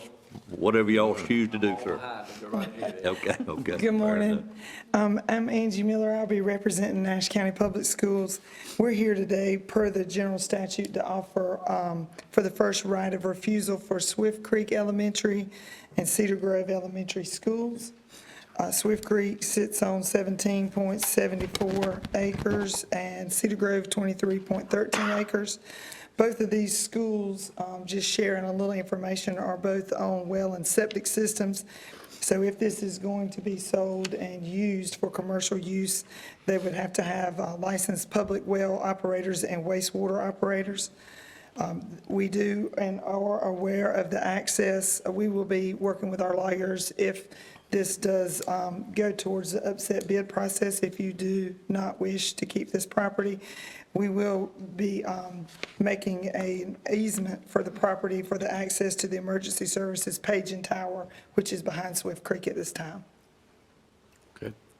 So I understand the request is you're asking us if we wish to purchase it, and if we purchase it, I understand, Mr. Gaynor, it would be at fair market value. That's my understanding, yes. Okay, and so what, I'm going to ask the manager if she has a suggestion for the board, or do we have any use for the property? No, sir. Oh, all right. So knowing that the county doesn't have any use that would be productive for the county, any questions before I call for a motion to decline the offer? See none, I'd entertain. Go ahead, Mr. Aaron. I was just, I've been thinking, Excuse me, Mr. Belfield. Mr. Arrington had the floor first. I'll be right with you. okay. Go ahead, sir. I guess I was going to ask the county manager, this been discussed with the economic development team? We have, yes. All right. Thank you. Mr. Belfield? Oh, I've been thinking what can be done with those school buildings, since they have been closed. They're in a rural area. is it possible for any kind of economic development or community, community centers or something of that nature? And who would be interested in purchasing it? Since the county is not, Well, I actually, guess it left to the school to dispose of it. right, and what would happen if we declined to offer, I'm assuming the school board would move forward to putting it up to a public auction and through the upset process, is what I've seen them do before. Yes, sir. Any other questions? Entertain a motion to deny the request. So moved. Moved by Commissioner Outlaw. Is there a second to that motion? Second. Second by Commissioner Wilkins. Questions on the motion? All in favor of that motion, let it be known by saying aye. Any opposed by a like sign? Motion carries, and thank y'all for being here this morning. Appreciate it. Sorry to hold you up so long. We'll move on to item number 13, and I'll call on Tony Cameron, our EMS director at this time, to make his presentation. This is a public information video on emergency medical services in Nash County. I've had the privilege of seeing it. I don't know how many people have, but I thought it was very well put together, sir. Thank you for being here this morning. No, thank you, Mr. Chairman. I appreciate the opportunity to share this with you. Recently, in emergency medical services in Nash County had a topic of discussion on our communities, particularly the conversation about our current staffing levels and operation for stations throughout the county. To help answer this question, we've engaged our communication department and to share the story of how we operate our emergency services system throughout the county, despite our shortages. So I'd like to share this video with you and answer any questions that you may have afterwards. Everyone knows the importance of having quality emergency medical service in their community, but not everyone understands how the system actually operates. From staffing to what happens when you dial 911, let's do a quick dive into Nash EMS in this edition of How It Works. The Nash County EMS system is comprised of 10 ambulance units that can operate as a moving network to provide the best coverage for county residents. Controlling the network in real time are 2 district chiefs, each in command of half the county units, and a battalion chief who oversees the entire system. We have a GPS tracking system on those ambulances and QRVs, and we can pull up a system, it's called Geotab, and that system allows us to see where that truck is in real time. That paired with our CAD system that we have that shows pending calls. If a unit's out of service, maybe they're deconning after a COVID call or restocking after a severe call, that's all documented in that system. So that lets us know in real time what's going on with that unit. So our system is evolving minute by minute every day. Each shift, the district chiefs and battalion chiefs are monitoring the radio traffic, monitoring the CAD systems, and when they see a large number of calls, most of the time it's going to be in the city, they're going to start relocating units to that area to provide coverage. And usually how that works is when the units in Rocky Mount start getting overrun, we'll pull the truck from Coopers, relocate them up to the city, and then we'll take another unit, whether it be Spring Hope or Mount Pleasant, and move them up into that area. And what that does is kind of like a chain link, and it just provides coverage across the county. It doesn't have to be a station that they move to. A lot of times we've got pre-designated areas that we know, we need to stage at to be closer to the action. Each ambulance is operated by 2 providers who work together as a team. There are 3 levels of trained crew: basic EMT, advanced EMT, and paramedic. All 3 levels work with one goal in mind, and that is the best patient care that they can provide. Each level has a little more that they can do skill-wise. Each day our district chiefs and battalion chiefs work to ensure that we have proper staffing levels throughout the ambulances that are on duty. There may be a combination of any of those on any unit, but at any time there's a paramedic close by ready to respond to meet them if they need ALS intercept. It truly takes all levels to work towards a common goal of patient care and providing the best patient care that we can each day. For extra support, the system also has 3 to 5 quick response vehicles, depending on staffing levels for that day. These units can assist ambulance crews or run calls of their own. Those are the battalion chief, the 2 district chiefs, a community paramedic, and we also have a QRV that is staffed at 800 by the hospital in Rocky Mount with a paramedic. In total, there are 25 EMS employees on each shift, 20 ambulance crew members, 2 QRV paramedics, 2 district chiefs, and 1 battalion chief. Nash County EMS now operates 4 shifts, 24 hours each. What happens when you dial 911 for a medical emergency? So when you dial 911, there's a process behind that. You're going to get connected to our communication center here, whether they're operating here in Nashville or at the backup center in Rocky Mount. They're going to process that call through a process they have called EMD, which is Emergency Medical Dispatch. In the county, we have predetermined districts, and it depends on where that 911 call is located. If that unit is in service, that's the unit that's dispatched. But there are backups built into the system that show the next unit that should go there, and so on and so forth. So on the way to any medical emergency, the crews are already talking, getting a game plan together. They've got notes in the CAD system that kind of give them a heads up of what's going on. If you're ever riding in an ambulance, they're talking the whole time, trying to figure out their game plan, constant communication. Normally when you arrive on scene, you're going to make patient contact, start that interaction, figure out what's going on. You're going to have some of your equipment with you to go ahead and start assessing vital signs, things of that nature. And then we progress on to moving out to the ambulance, where we'll finish up some more treatment and then on to the facility. Our ambulances are set up to provide advanced life support for our patients. We have all sorts of tools and equipment, new technology that we can use to provide that care. Some of that being cardiac monitors. We do have video scopes now for intubation. We carry a lot of advanced medication, and we have a good set of protocols that allows us to provide that care. Before returning to service after a transport to the hospital, there are certain things that the crews have to do to make sure that they're ready for the next call. Depending on the severity of the call and what the details were, they may need to decon, which is a very deep clean sanitation of that unit. They may need to restock supplies, replace some equipment, things of that nature. What happens if a shift is short-staffed or experiences equipment problems? So as an EMS system here in Nash County, we do have a progression of how we handle staffing shortages. We have a scheduling system that our district chiefs and battalion chiefs monitor. And in that system, full-time employees and part-time employees are allowed to bid on extra shifts if they so choose to. If it's the event that we can't get anybody to come back in and work those shifts, we do have a progression that we follow. The first one would be the community paramedic is taken out of service and sent to cover the open spot.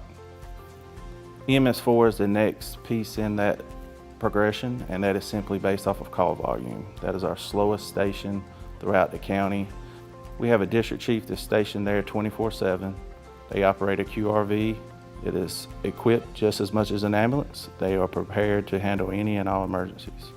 Another factor in the decision of shutting down Mount Pleasant is the fact that there's an ambulance staff 6.7 miles away in Middlesex, and also another staff unit in Spring Hope that is 9.9 miles away. The next step in the progression would be EMS5, which is our truck that's located at Westmount. The reason for this is just the number of units that surround that area and can be easily backfilled by other units.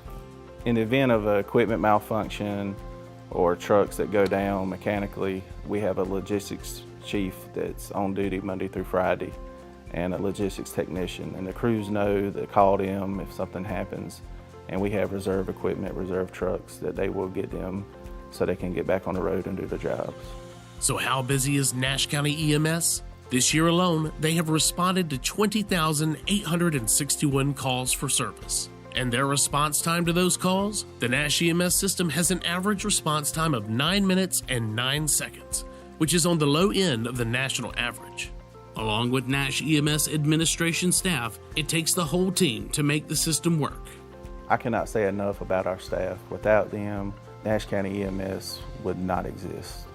They work every day to their best ability to provide the best patient care for the residents and people that are in Nash County. Next time you see someone from Nash EMS, thank them for their hard work and dedication to our community.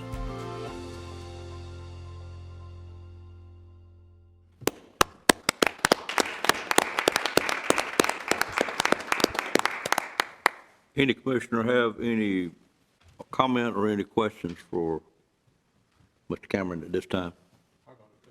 Sure. Sure. Is Nash County the only county around us that has shortages? I know the last count, Wilson was full and Johnson was full.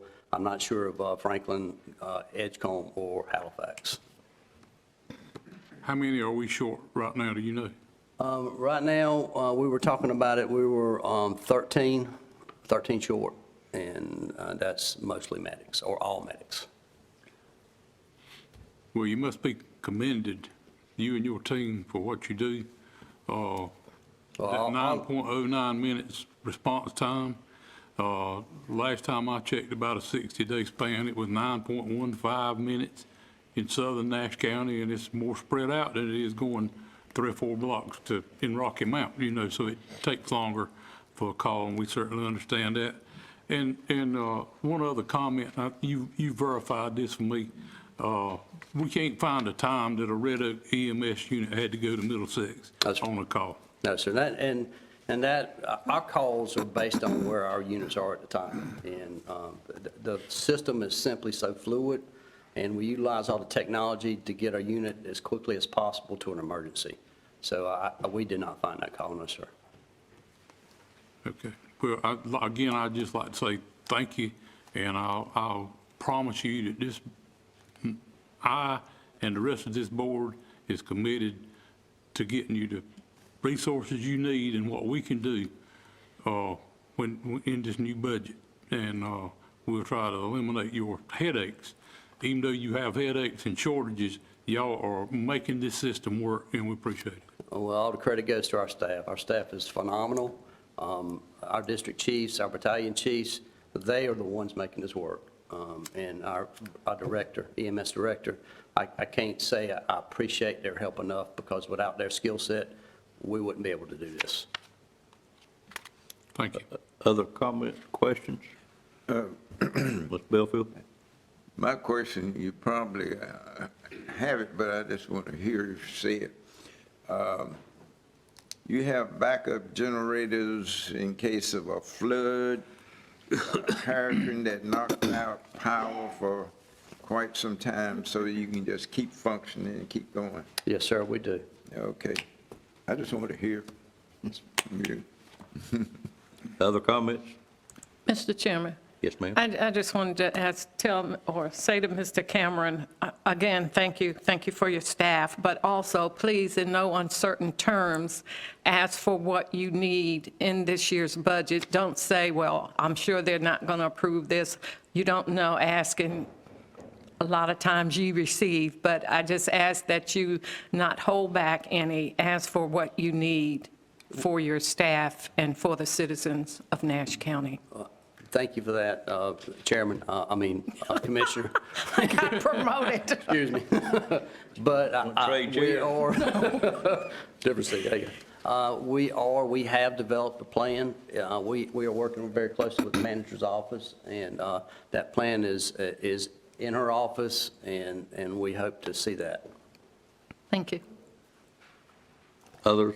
Mr. Cameron, just want to thank you and your department and all the staff for what they do each day. I have volunteers in my family that interact frequently with your staff, and they're top-notch, and thank you.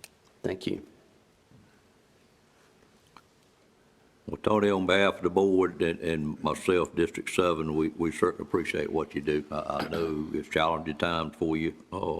Everybody expects a whole lot, and when you're in that crisis situation, they want to see you as quick as you can. That's fully understood. But for you to maintain that right around 9 minutes countywide, I think is a testament to your staff, how dedicated they are.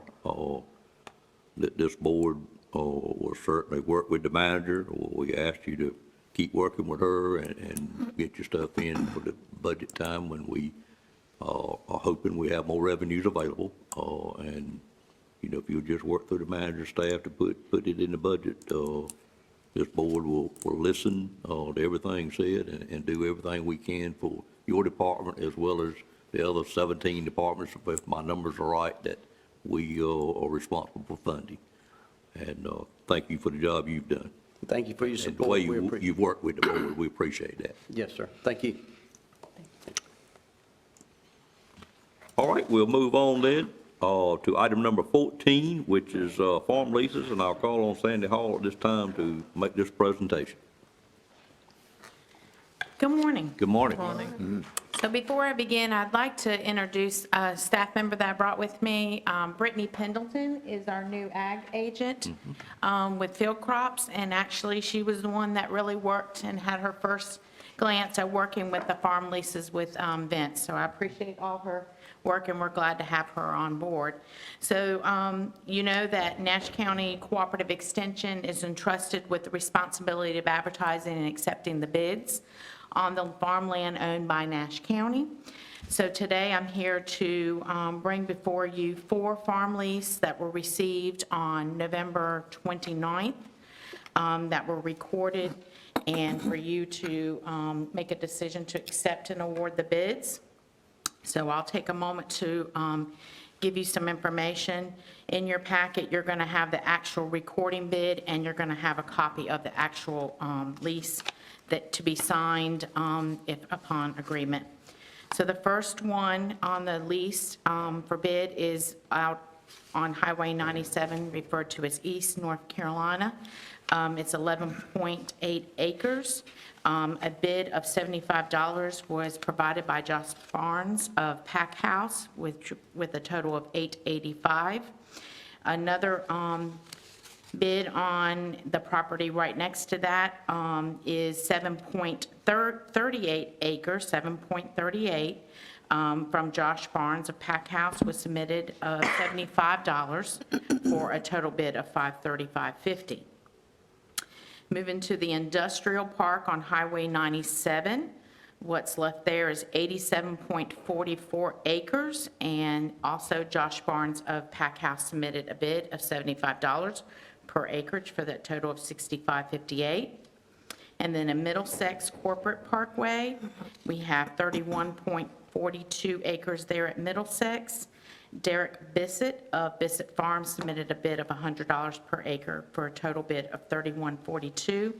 The land leases are for a 2-year period, with each one of the payments would be due in the January of each year. Any questions of Ms. Hall on these items? If not, I'd entertain a motion to approve the leases. Make a motion we approve and accept and award these bids. Okay, have a motion by Commissioner Combs, there a second? Second. 2 seconds by Commissioner Outlaw, Commissioner Belfield. Any questions on that motion? Seeing none, all in favor, let it be known by saying aye. Aye. Any opposed by a like sign? Motion carries. Thank you.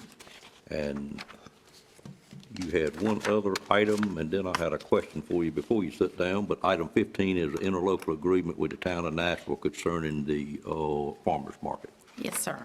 So the town of Nashville is requesting to continue our interlocal agreement with Nash County to contract services with our Nash County Farmers Market Manager to oversee their Nashville Farmers Market here in Nashville. And they would pay 8 hours per week for from the town of Nashville, agrees to pay Nash County 20% of the base salary for the time of the Nash County Market Manager. So enclosed, you will have a copy of the interlocal agreement already signed by the town of Nashville and submitted for us for that approval.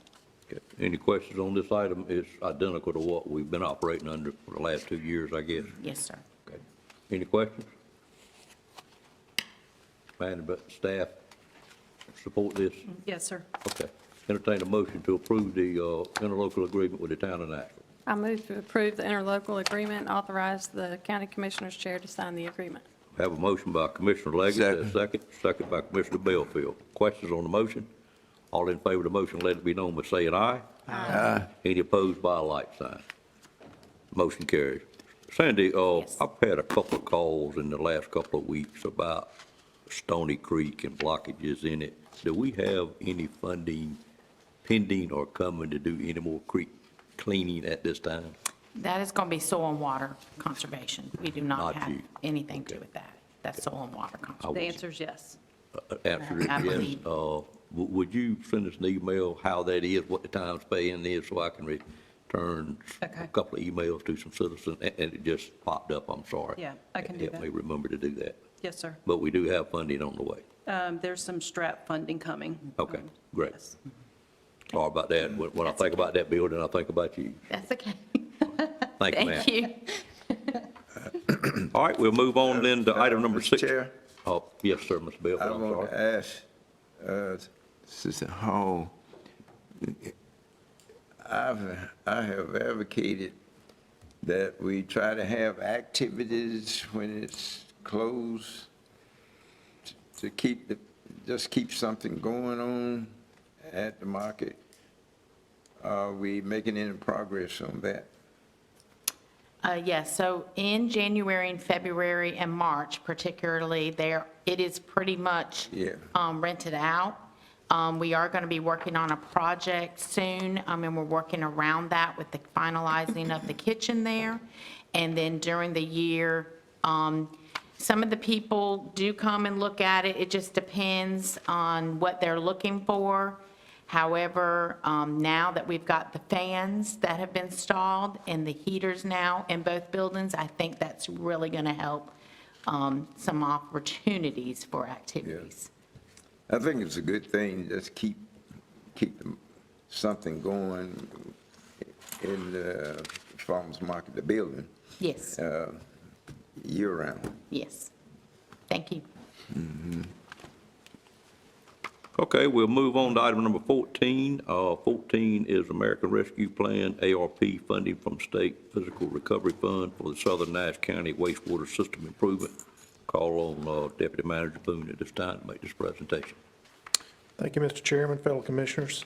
As outlined in your agenda packet, the county received notification from the North Carolina Department of Environmental Quality in early December that the county had been selected to receive a $400,000 planning grant to assist in preliminary engineering feasibility study for improvements in the southern part of Nash County related to wastewater improvements.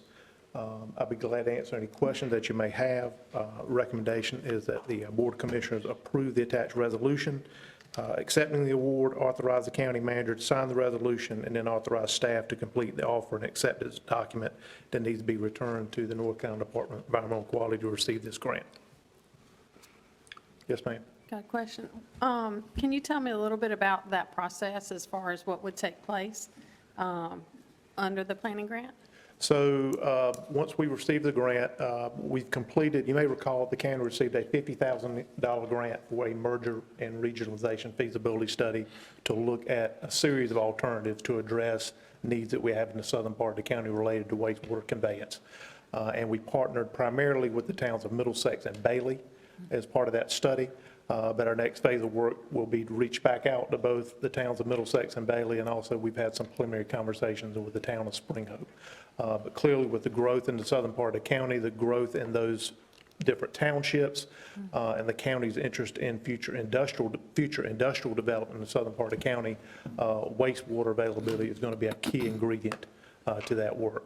So our next phase of work will be to reach back out to those three entities, and then we'll dig back into the alternatives that were kind of preliminarily identified during the merger regionalization feasibility study.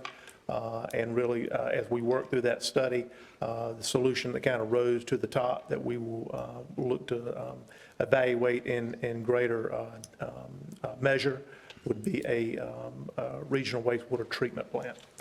So again, we'll reach back out to our partners, and then we'll start the work of evaluating the environmental constraints, preliminary kind of planning, engineering, trying to get some idea of magnitudes of cost, and how we would move forward if that's the direction that the county and those entities elect to pursue. Okay, thank you. No problem. Other questions on this item? Mr. Boone, are we in a second phase of that study with another funding pot presently? Not on this project. Okay. Again, we had the $50,000 grant. Right, I know about This is that the one. second grant, the $400,000 grant. Okay, so we applied for that quite a while ago. That is correct. Okay. We just received taking this notification long last to month. approve it. Okay, sounds good. All right, the question is to approve the resolution authorizing the manager to sign on behalf of the county and authorize the staff to complete, offer, and accept documentation. I entertain a motion for approval at this time. Mr. Chairman, I make a motion, we approve the attached resolution and that we authorize staff to complete the offer and accept the document associated with this grant. Thank you, Commissioner Combs. There's a second to that motion. Second. Second by Commissioner Leggett. Question on the motion? Seeing none, all in favor of that motion, let it be known by saying aye. Aye. Any opposed by a like sign. Motion carries. Thank you, sir. Thank you. Item number 17 is the monthly tax report, and I'll call on Doris Sumner at this time to make the presentation. Mr. Chairman, Yes, ma'am. I thought I had Did I miss something? 16, okay. No, I'm sorry, 17, okay. We good? I'm Go ahead, Ms. Sumner. All right, good morning. Good morning. At this time, I'd like to present the monthly tax report. As you all know, this report is designed to keep the board current on activities in the tax collector's office. The report is for your information only and does not require approval. However, it is recommended that you accept the report so that it will be noted in the minutes. And if there are any questions, I'll be glad to answer them. I also like to just mention that Friday was the deadline, January the 5th, so interest starts today. But if people can go ahead and get those payments in, we greatly appreciate that. Pretty busy in there Friday. Yes, sir. It certainly was. Any questions on the report? Seeing none, thank you for the job you and your staff do, and the report is accepted for our record. All right, thank you, sir. And go ahead with tax refunds. And the next item I have are the tax refunds, and we did not have any for consideration this month. All right. Okay, Well, we thank you. thank you. So you didn't bring us the number today, I guess. No, sir. Okay. I will be getting with the county manager and the finance director shortly to That's- work on that's that what- number. That's where you need to go, ma'am. Yes, sir. Thank you a lot. Thank you. Thank you. Next item on the agenda is item number 19, Nash County Miracle Park at Coopers Phase 1. It is a project ordinance closeout. Call on Donna Wood at this time. Good morning. Good morning. The first item I have is the closeout of Miracle Park Phase 1. The attached ordinance, or the ordinance that you have before you, is presented to close out Nash County Miracle Park at Coopers Phase 1 project ordinance. This closeout is distributing $960 to Phase 2 of Miracle Park project. That's one of the items in the closeout. All right, we have any questions on this item? You say one of the items, do you want to vote on it? It's part of the closeout project ordinance, and it's transferring remaining funds from the general fund that went to this project to Phase 2 of the project. It's $960. Okay, all right. Any questions? Not, I call for a motion to approve the budget ordinance. So moved. Moved by Commissioner Outlaw, second by Commissioner Belfield. Questions on the motion? All in favor of the motion, let it be known by saying aye. Aye. Any opposed by a like sign? Motion carries. Thank you, ma'am. You have budget amendments at this time. I do. Item number 20. I have, the following budget amendments are presented for the board's consideration for fiscal year 23-24. I have 5 budget amendments to present. The first one is with Rural Operating Assistance Program Fund. This budget amendment is presented to budget available funding from the Rural Operating Assistance Program and adjust the current budget to reflect the funding as approved by the state for fiscal year 24. It's just a reduction in the funds that we had originally budgeted, but no county funds are requested at this time. The second item I have is with aid to public libraries. This amendment's presented to budget additional funds available to Braswell Library from the aid to public libraries for fiscal year 23-24 from a pass-through grant with Nash County as the pass-through agency. The total grant for 23-24 was approved by the state as $165,397. The original budget was for $129,772, and this item is just increasing the available funding of $35,625 as pass-through, so no county funds are requested. The third budget amendment I have is with senior services. This budget amendment is budgeted, is to budget additional grant funds for the Senior Health Insurance Information Program. It's a funding of $10,586. No county funds are required. The fourth item is to this budget amends appropriations, this budget is for Nash County's portion of a joint grant application with the City of Rocky Mount for the 23 Justice Grant, the JAG grant. Nash County Sheriff's Office will be utilizing the funding for supplies for the Special Response Team and the motorcycle team. It's a grant of $13,871. No county funds are required. And the fifth item I have is with the Controlled Substance Fund. This amendment is to budget fund balance from the Controlled Substance Fund for additional safety equipment for rifles. It's $10,000 out of that fund balance. No county general funds are required. Any questions on either of the 5 budget amendments? Seeing none, entertain a motion for approval. So moved. Moved by Commissioner Wilkins, there a second? Second. Second by Commissioner Addison. Questions on the motion? All in favor of approving the 5 budget amendments, let it be known by saying aye. Aye. Any opposed by a like sign? Budget amendments stand approved, ma'am. Thank you. Thank you. Next item on the agenda is board appointments, and I'll call on, it is 21, funding for nonprofits in fiscal year 2025. And I'll turn it over to the manager at this time. Thank you. As you are aware, we're working through a process of defining how Nash County will move forward with funding for nonprofits. I appreciate the time that all of you took to share your thoughts and ideas with me on this, and I think that we've come up with a good plan here to move forward and strengthen our nonprofit giving program. The key elements that we're looking at is that Nash County will continue to administer funding to nonprofits through an application process. We will not turn to a third party for that process. We will continue to do that ourselves. The finance office will make funding distributions to nonprofits, and then we're going to ask our grants and intergovernmental relations department to get involved to help us with the monitoring of those funds and making sure that those funds are being used properly. A budget will be set annually. The budget will be allowed to grow based on the North Carolina Cost of Living Index on an annual basis. Our internal outside agency funding committee will continue to review applications and make funding recommendations to the Board of Commissioners during the budget process. And we are suggesting that we focus on 4 areas, and those 4 areas align with the agencies that we are currently funding, and they are education, workforce, housing, and health and safety.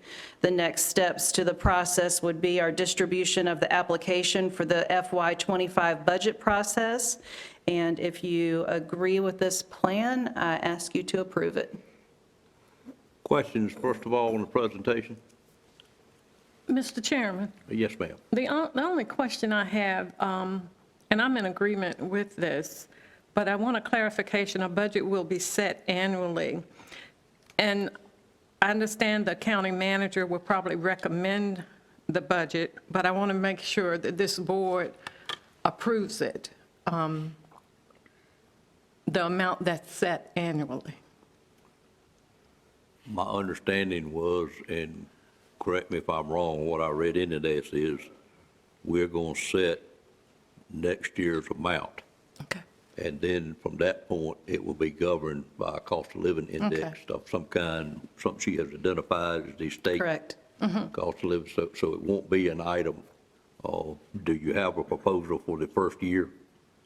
Well, we're currently at 162,000, so it will be around that amount. Yeah. Okay. And then it will be changed according to what the index is? It will grow annually. Yes, ma'am. Right, I understand that. I just wanted to get some clarification on the initial Right. amount. Okay. Okay, thank you. Other questions? Mr. Harrison? So this year, we're going to continue with the same process that we have in the past. That's correct. All right. Mr. Belfield?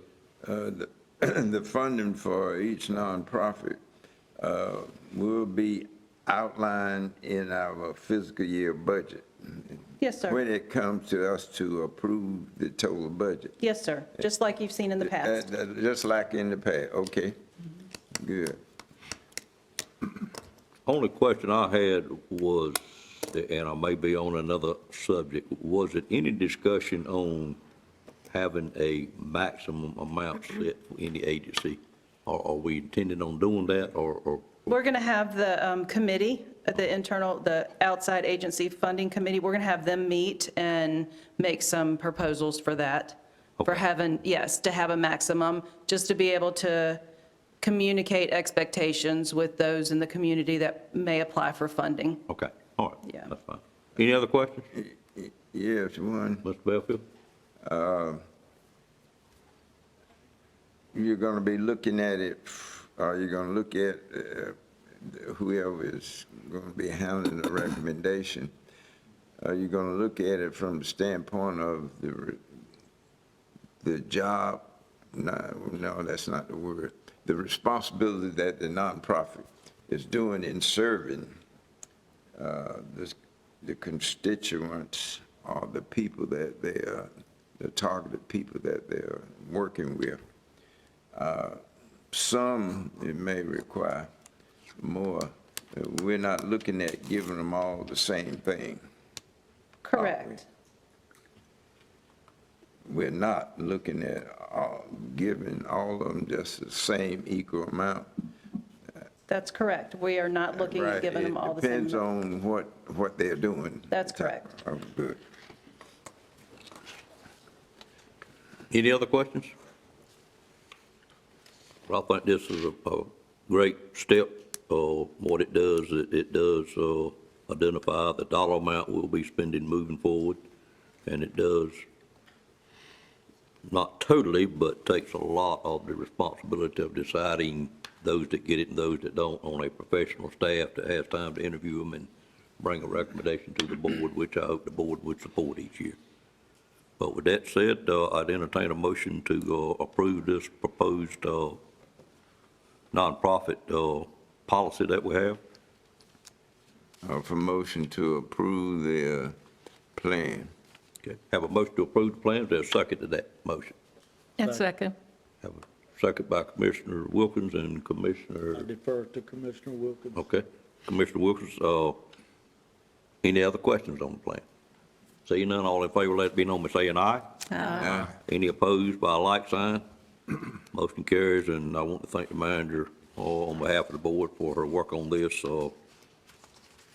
and hopefully it will appease most of the people, and thank you again for doing that. Thank you. Item number 22 is board appointments, and if you could step here, I need to hand you something I forgot to give you at a break. We had one that I thought was done. Apparently, it's not done. The board has that application. If you would add that for TDA at the end of your list, I'd appreciate it. With that said, go ahead with your board appointments. And am I looking at just 3 copies of the same thing? You probably are, but the board members have the same thing. Okay, okay. And we want to approve this one today? We do. Okay, all right. The parties involved, I think it's already approved. I must have dropped the ball, because I know the clerk didn't drop the ball, so let's take care of it today, because we do have a meeting tomorrow. Okay, sure.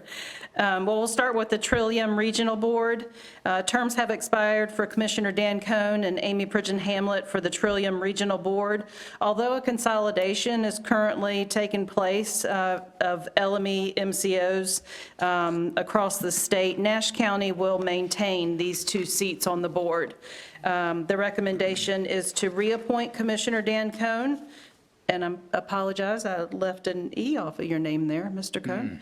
And to appoint Ms. Tia Fulla to serve on that board. Any questions of that recommendation? Sound like a great one to me. If not, entertain a motion for approval. So moved. Move approval. Moved by Commissioner Wilkins, second by Commissioner Belfield. Questions on the motion? Did I say that wrong? I'm sorry. Excuse me, Commissioner Leggett, and second by Commissioner Belfield. When I look up and you're smiling, I know I got it wrong. Thank you for smiling. But all in favor of the motion, let it be known by saying aye. Aye. Any opposed by a like sign. Motion carries, and welcome to your first committee appointment, ma'am, of many to come, I'm sure. The next one is for the Upper Coastal Plain RPO Transportation Advisory Committee. Appointments are needed for the committee for the towns of Middlesex, Whitakers, and Red Oak, and they are recommended for appointment.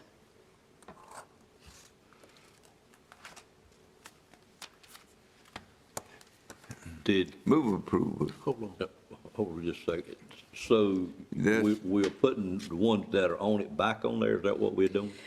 We are. Spring Hope was on, and we are recommending Whitakers in the place of Spring Hope. Okay, but do we have the appointment names or just the town? It's the town, and then the town selects who they want to send to Okay. represent them. Okay, I just wasn't clear what we were doing. Appointments are needed, so it's the town of Middlesex, Whitakers, and Red Oak that will be providing us a name to appoint, or they will appoint it themselves? They'll do it themselves. Okay, all right, great. Can you just advise us of those names once they're determined? Sure. Thank you. I mean, that's the board you serve on, isn't it? That's right. Okay. All right, I think I understand it now and entertain a motion for approval. So moved. Moved by Commissioner Ayrton, I had already offered a motion, but Oh. you hadn't called for it, so just move forward. okay, I have a motion by Commissioner Ayrton, a second by Commissioner Belfour. You're right, I don't think I called for it quite yet. Any questions on the motion? All in favor of the motion, let it be known by saying aye. Aye. Any opposed by a like sign. Motion carries. Thank you, ma'am. The next one is for the Nash County Jury Commission. The term for Mr. R.L. Bass has expired, and Mr. Bass is eligible, willing, and recommended for reappointment. Questions? Entertain a motion for approval. So moved. Moved by Commissioner Leggett. Is there a second? Second. Second by Commissioner Combs and Mr. Belfield. Any questions on that motion? All in favor, let it be known by saying aye. Aye. Any opposed by a like sign. Motion carries. Next item. For the ABC Board, Mr. Kenneth Gilliam is recommended. No, he's not, because I learned, is he no longer on that board? He is on the board. He is on the board? Yes. Okay. He is. Okay. Recommended for reappointment as chairman for the ABC Board. He's eligible, willing, and recommended for appointment. As a reminder, the ABC Board picks their own chairman each year, and it's kind of like the hospital board. We just confirm it, what their pick is. So I'd entertain a motion to reappoint Mr. Gillum as the chairman of the ABC Board. So moved. Moved by Commissioner Combs. Is there a second? Second. Second by Commissioner Outlaw, Commissioner Wilkins. I defer to Outlaw. Okay, y'all even now. All in favor, let it be known by saying aye. Aye. Any opposed by a like sign? That motion carries as well. While we're on the ABC Board, what the manager hesitated on, it's recently come to my attention that we have a couple of board members on that board that no longer reside in Nash County. I'm going to ask the manager, and I also have come to learn that Mike Murray has retired, and we have a new person running the ABC Board. I'm going to ask the manager if she would to set up an appointment with the new manager, with her and myself. Let's have a discussion about their board members. They are supposed to live in the county to be able to serve on that board, so we need to come up with, well, before I say anything, I want to have that discussion to stay in harmony with the board and make sure they're okay with what we interpret should have been done once they moved out. So we'll put that on the agenda for our next meeting to take care of that everhow, and the manager will let you know how it comes out. Even before that, I did have Janice last week to pull any board applications, serve on a committee that had the ABC Board listed. She found a couple, and I've sent you one more over the weekend, I think, of the one that I was looking. So if you could pull those out. But rather than taking the action today, I think we need to get in harmony with the ABC Board, because we've always worked very well together. So we'll take care of that. All right, the next one. And then the last one would be for John Allen Corbett III. is recommended for the Nash County TDA Board. And that item is, we had a member, Wayne Murphy, that served a long time, and his term ran out, and so that name came to us to be appointed to the board. I honestly thought we'd already done it, but I now determined we have not done it, so I'd ask for approval on that. Wayne Murphy worked with Southern Bank as well as Allie Corbett works for Southern Bank, and y'all may know him in the southern part of the county. He spent his time down there, I think, for the most part. He lives there. He lives there, okay. So I would ask that that be approved. I'd entertain a motion for approval at this time. I'd make a motion to approve Alan Corbett for this board. Okay, thank you, sir. Is there a second to that motion? Second. Second by Commissioner Wilkins. Questions on the motion? All in favor of the motion, let it be known by saying aye. Aye. Any opposed by a like sign? Motion carries. I have, this last week determined I got a couple more openings on that board because of people that have no longer employed in the hotel industry, and they have to be collectors, so I will have you some names. I feel like I'm gonna get it done before our next meeting in January, because I do need a full committee on that board. I found two in working through all my notes that have recently gone into another form of employment that held collector seats, and they have to be somebody that works for a hotel or either an owner of a hotel. So I'll be getting with you, Madam Clerk, on that one. All right, that brings us to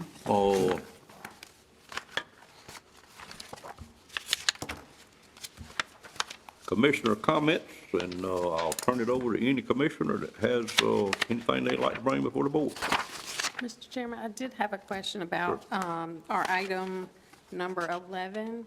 Did you have an answer for us yet? Yes.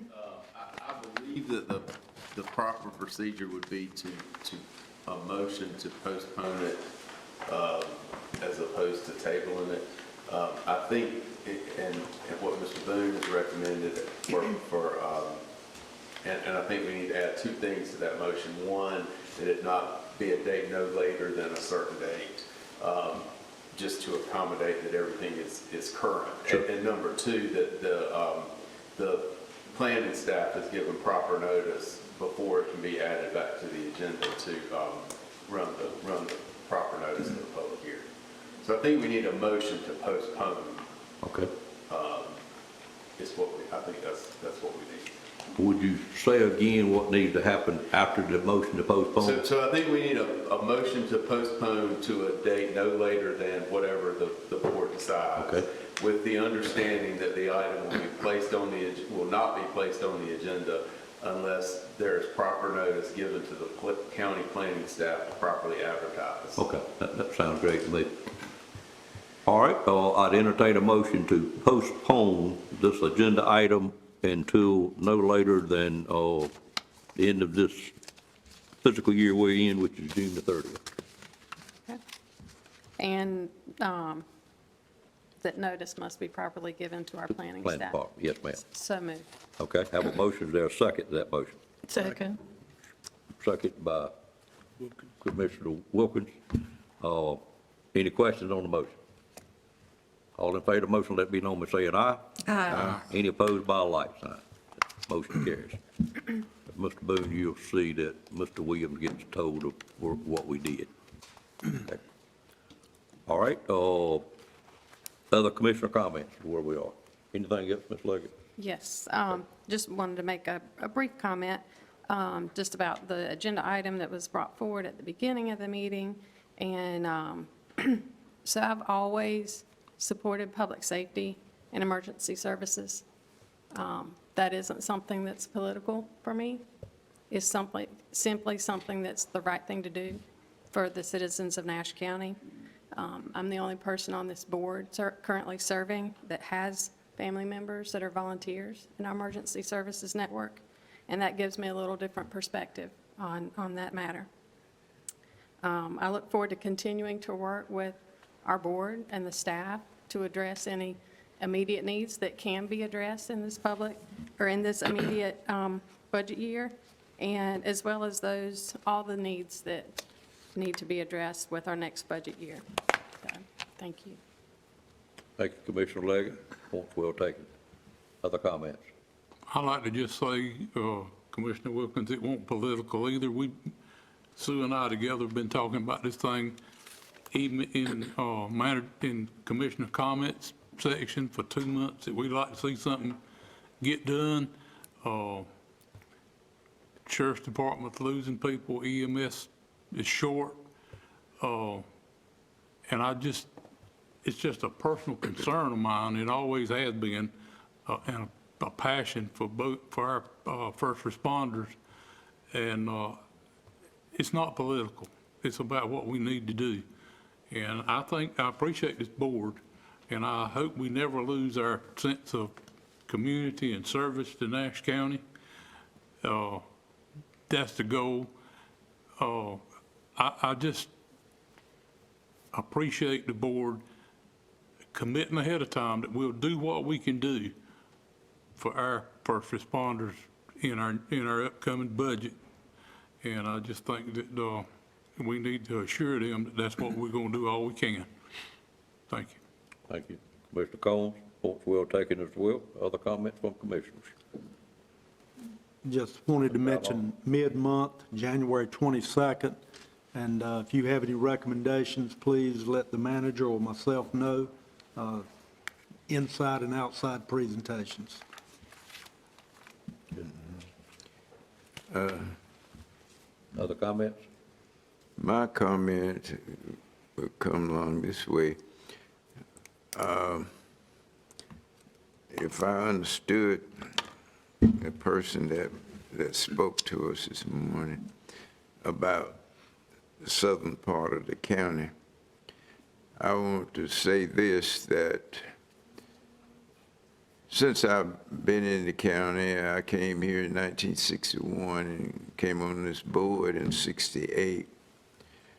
We have placed emphasis on improving and providing resources for the southern part of the county.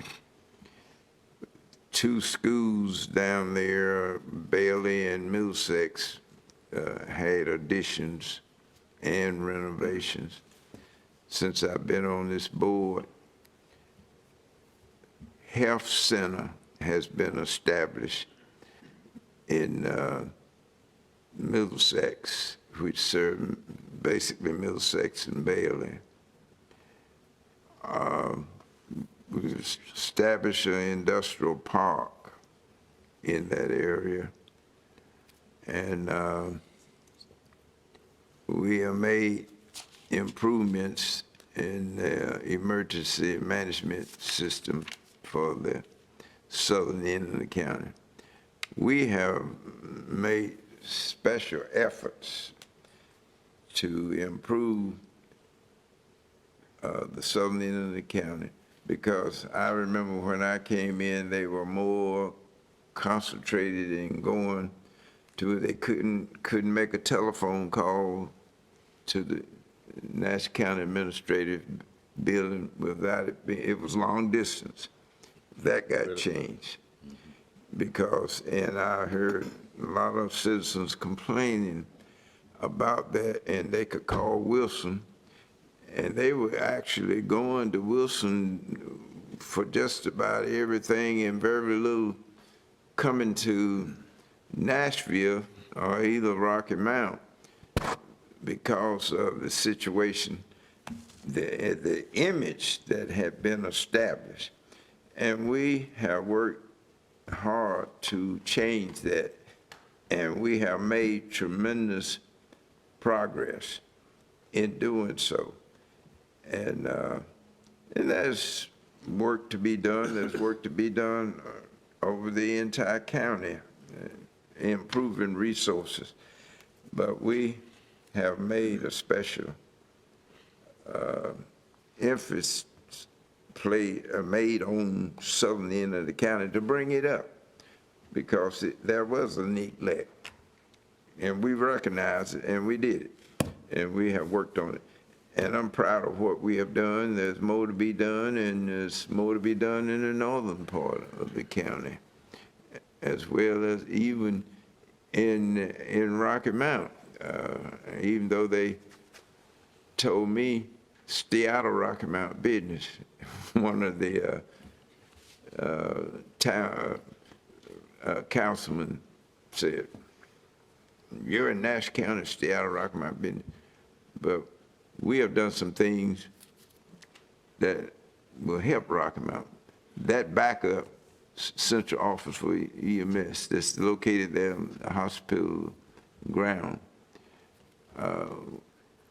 I remember I pushed that, and Mary Wells and I pushed to get that done. It was recommended in the first place, but the board didn't totally agree at the beginning, but we worked to get it done, and it was done. So we have done things for this entire county. And I was thinking about those schools that are closed, what could be done? I know we weren't going to say that we want them, we didn't have any need for them, but those 2 schools could be used for those rural communities. What, right now, I don't know, but I hope whoever buy it will look at it from that standpoint. And I remember in Rocky Mount, because it's on the Edgecombe County side, the O.R. Pope, it's been bought and sitting there. And just sitting there, it's going to come down if something done. But it's up to them to, maybe the community can get something started that will help. But anyway, I'm proud of what we have done here in Nash County, and there's still work to do, but we have made tremendous progress.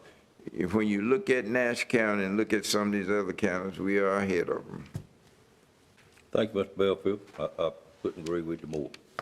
Other commissioner comments? Build on what Mr. Belfield said, I do want to read one very nice note that I received in my box here, and some of the other commissioners may have gotten it, I'm not sure, but it came from Owen Strickland, the mayor of Bailey. It says, Chairman Davis, I'm writing to express appreciation from our council and the citizens and myself for your and the other commissioners' attendance at our swearing-in ceremony on Monday, December the 11th, 2023. We look forward to working with you during this critical time for the advancement of the town of Bailey. Thank you so much. Best regards, Owen Strickland, Mayor of Bailey. I thought that was a very nice note, and somebody has an excellent handwriting that wrote it. I don't know who that is, but very, very nice. Well, one thing I left out. Yes, sir. We also built a senior center. Okay. You left out 2 things then, the senior center and rural internet, which we're still working on. The other thing, I'll just give you a brief update on the housing situation. December is always a slow month, if people have other things on their mind. We issued a total of 10.7 million commercial construction permits during the month of December, which is a pretty decent number. And on housing, they were dropped way off. It was 13 new housing permits in the month of December, has been up above 50 most of the time. And they were by something that always pleases us, 11 different builders, so we still have many different builders building in Nash County. That's what I had to say, and I will turn it over to manager report, which is item number 24. Ms. Thatcher. Thank you. Just a reminder that Monday, January 15th, county offices will be closed to recognize the Martin Luther King Jr. holiday. Monday, January the 22nd, the board will attend the NCACC District 7 meeting in Wilson at noon. Therefore, the Board of Commissioners meeting on Monday, the 22nd, will be moved to 2:30 instead of 1:30. So we need the, okay, do you want to do that now? Do I want to do what now? The clerk has informed me that you all actually need to vote on that time change. I'll do it whenever the manager directs me to do it. Or Let's go ahead and take care of it. Okay, are we clear on what we're doing? The association meeting for this district is in Wilson this time, but they moved it during the daytime. I'm not sure why. It's a different format, and I honestly told the manager, I felt like we may have had some involvement in them changing the format, because we, for lack of a better word, whined a little bit the last time. At the last meeting we went to, I did let the association head know that we felt like we could improve those meetings, and I think that's the point that they're trying to do. So I feel real obligated for us to be there, and I may be completely wrong, but it is at 12 o'clock for us to be comfortable. I think we need to move our meeting to 2:30. I'm suggesting we meet here and at about 11:15 that day and carpool over there to Wilson, and then we'll just carpool back. Does that suit everybody? I would suggest 3 o'clock. It starts at 12 o'clock, then it's over at 1:30. Okay, that if you date- come with that, you know. It is the January 22nd. How do the rest of you feel? 2:30 okay? 2:30. Yep. Okay, I thank you. guess I just didn't feel like we were in a total rush. Understood. Well, if it's over at 1:30, we got an hour to get back. I think we'll be okay. I do. With that said, then I'd entertain a motion. Can I just, Chairman. one comment? Yes, sir, I'm sorry. As far as the carpooling, I'm really closer. It'd be easier for me to just go on to Wilson. Can you just put out an email with the specifics and give the address? And I think for my benefit, it'd just be easier for me to. It may just well drive be over to for Wilson. some others as Same well. with me. Just let the manager or the clerk know what you wish to do as far as transportation. All right, I'd plan to drive if you just give me the address. Will do. Thank you. Any other Not that I don't comments? want to be with you guys, but it just seems to Well, come it way kind over of here sounded when I'm that over. way, but I think we'll be okay. Come see me tonight. I'll be home tonight. Okay, all After right. my Ruerton meeting. Oh, okay, all right. Any other questions on that matter? If not, I entertain a motion to move the January 22nd Board of Commissioners meeting to a start time of 2:30. So moved. Moved by Commissioner Wilkins, is there a second? Second? Second by Commissioner Leggett. Y'all made it easy that time. Any questions on the motion? All in favor of the motion, let it be known by saying aye. Aye. Any opposed by a like sign. Motion carried, proper form, Madam Clerk. Yes, sir, thank you. Turn it back over to you. Thank you. We will recess the second meeting of the month to a commissioners' work session on Wednesday, January the 24th, where we will be working to identify some budget priorities for the upcoming budget cycle. And I just wanted to, I think I sent this out to the board in an email, but just a reminder that our management team will hold a retreat at the Drake Community Center on Friday, January the 26th. So please just mark your calendars. We'll have our management team at a place on that day. And that's all I have. What time is the meeting on the 24th? On the 24th, we will start at 9 a.m., How long do you anticipate? no longer than 1:30, and we're going to feed you lunch. And what did you call that meeting? I just called it just a work session, a commissioner work session. Okay. Wasn't necessarily about budget, though. No, we will talk some about budget Right. priorities, but it's just a work session. Okay, that's fine. So that is a public meeting? I believe it has to be. Yes, sir. All right. 24? Yes, sir. 24th. 24? 24th, yes, sir, at 9 a.m. All right. We'll be where? Here. In this room. In the back room, In the back room, in the conference room. in the conference room. Oh, gosh, sorry. In the conference room. Thank you. I'm paranoid about the back room. All right, what else you have, ma'am? That's all I have. Okay. Any other comments from commissioners before I call for a closed session? If not, I'd entertain a motion to go As in. I Excuse me. Mr. told our clerk in talking to her that Wednesday is a bad day for me, I may or may not get here. Is that the 24th? Yeah, 24th. All right. Well, I understand, Mr. Bellfield. Certainly come if you can. All right, would like to call for a motion to go into closed session. The closed session is for attorney-client privileges, an update on economic development, and we have a couple of personnel matters that we'll be dealing with. So moved. Moved by Commissioner Harrison, is there a second? Second. Second by Commissioner Leggett. Questions on the motion? All in favor of the motion, let it be known by saying aye. Aye. Any opposed by a like sign? Motion carries. Do we expect action to be taken in coming out of that meeting? Do we know? I don't believe so. We will come back here to adjourn properly then, and we stand on a recess to go into closed session in the conference room. Call the Nash County Board of Commissioners meeting back to order at this time. We did have a rather lengthy closed session for those items that were called for on the agenda and stated prior to going into closed session. During closed session, we did have a discussion under personnel about some situations in the county, particularly some of the ads and flyers that were going out, radio ads, et cetera, as related to the management staff and the Board of Commissioners in Nash County.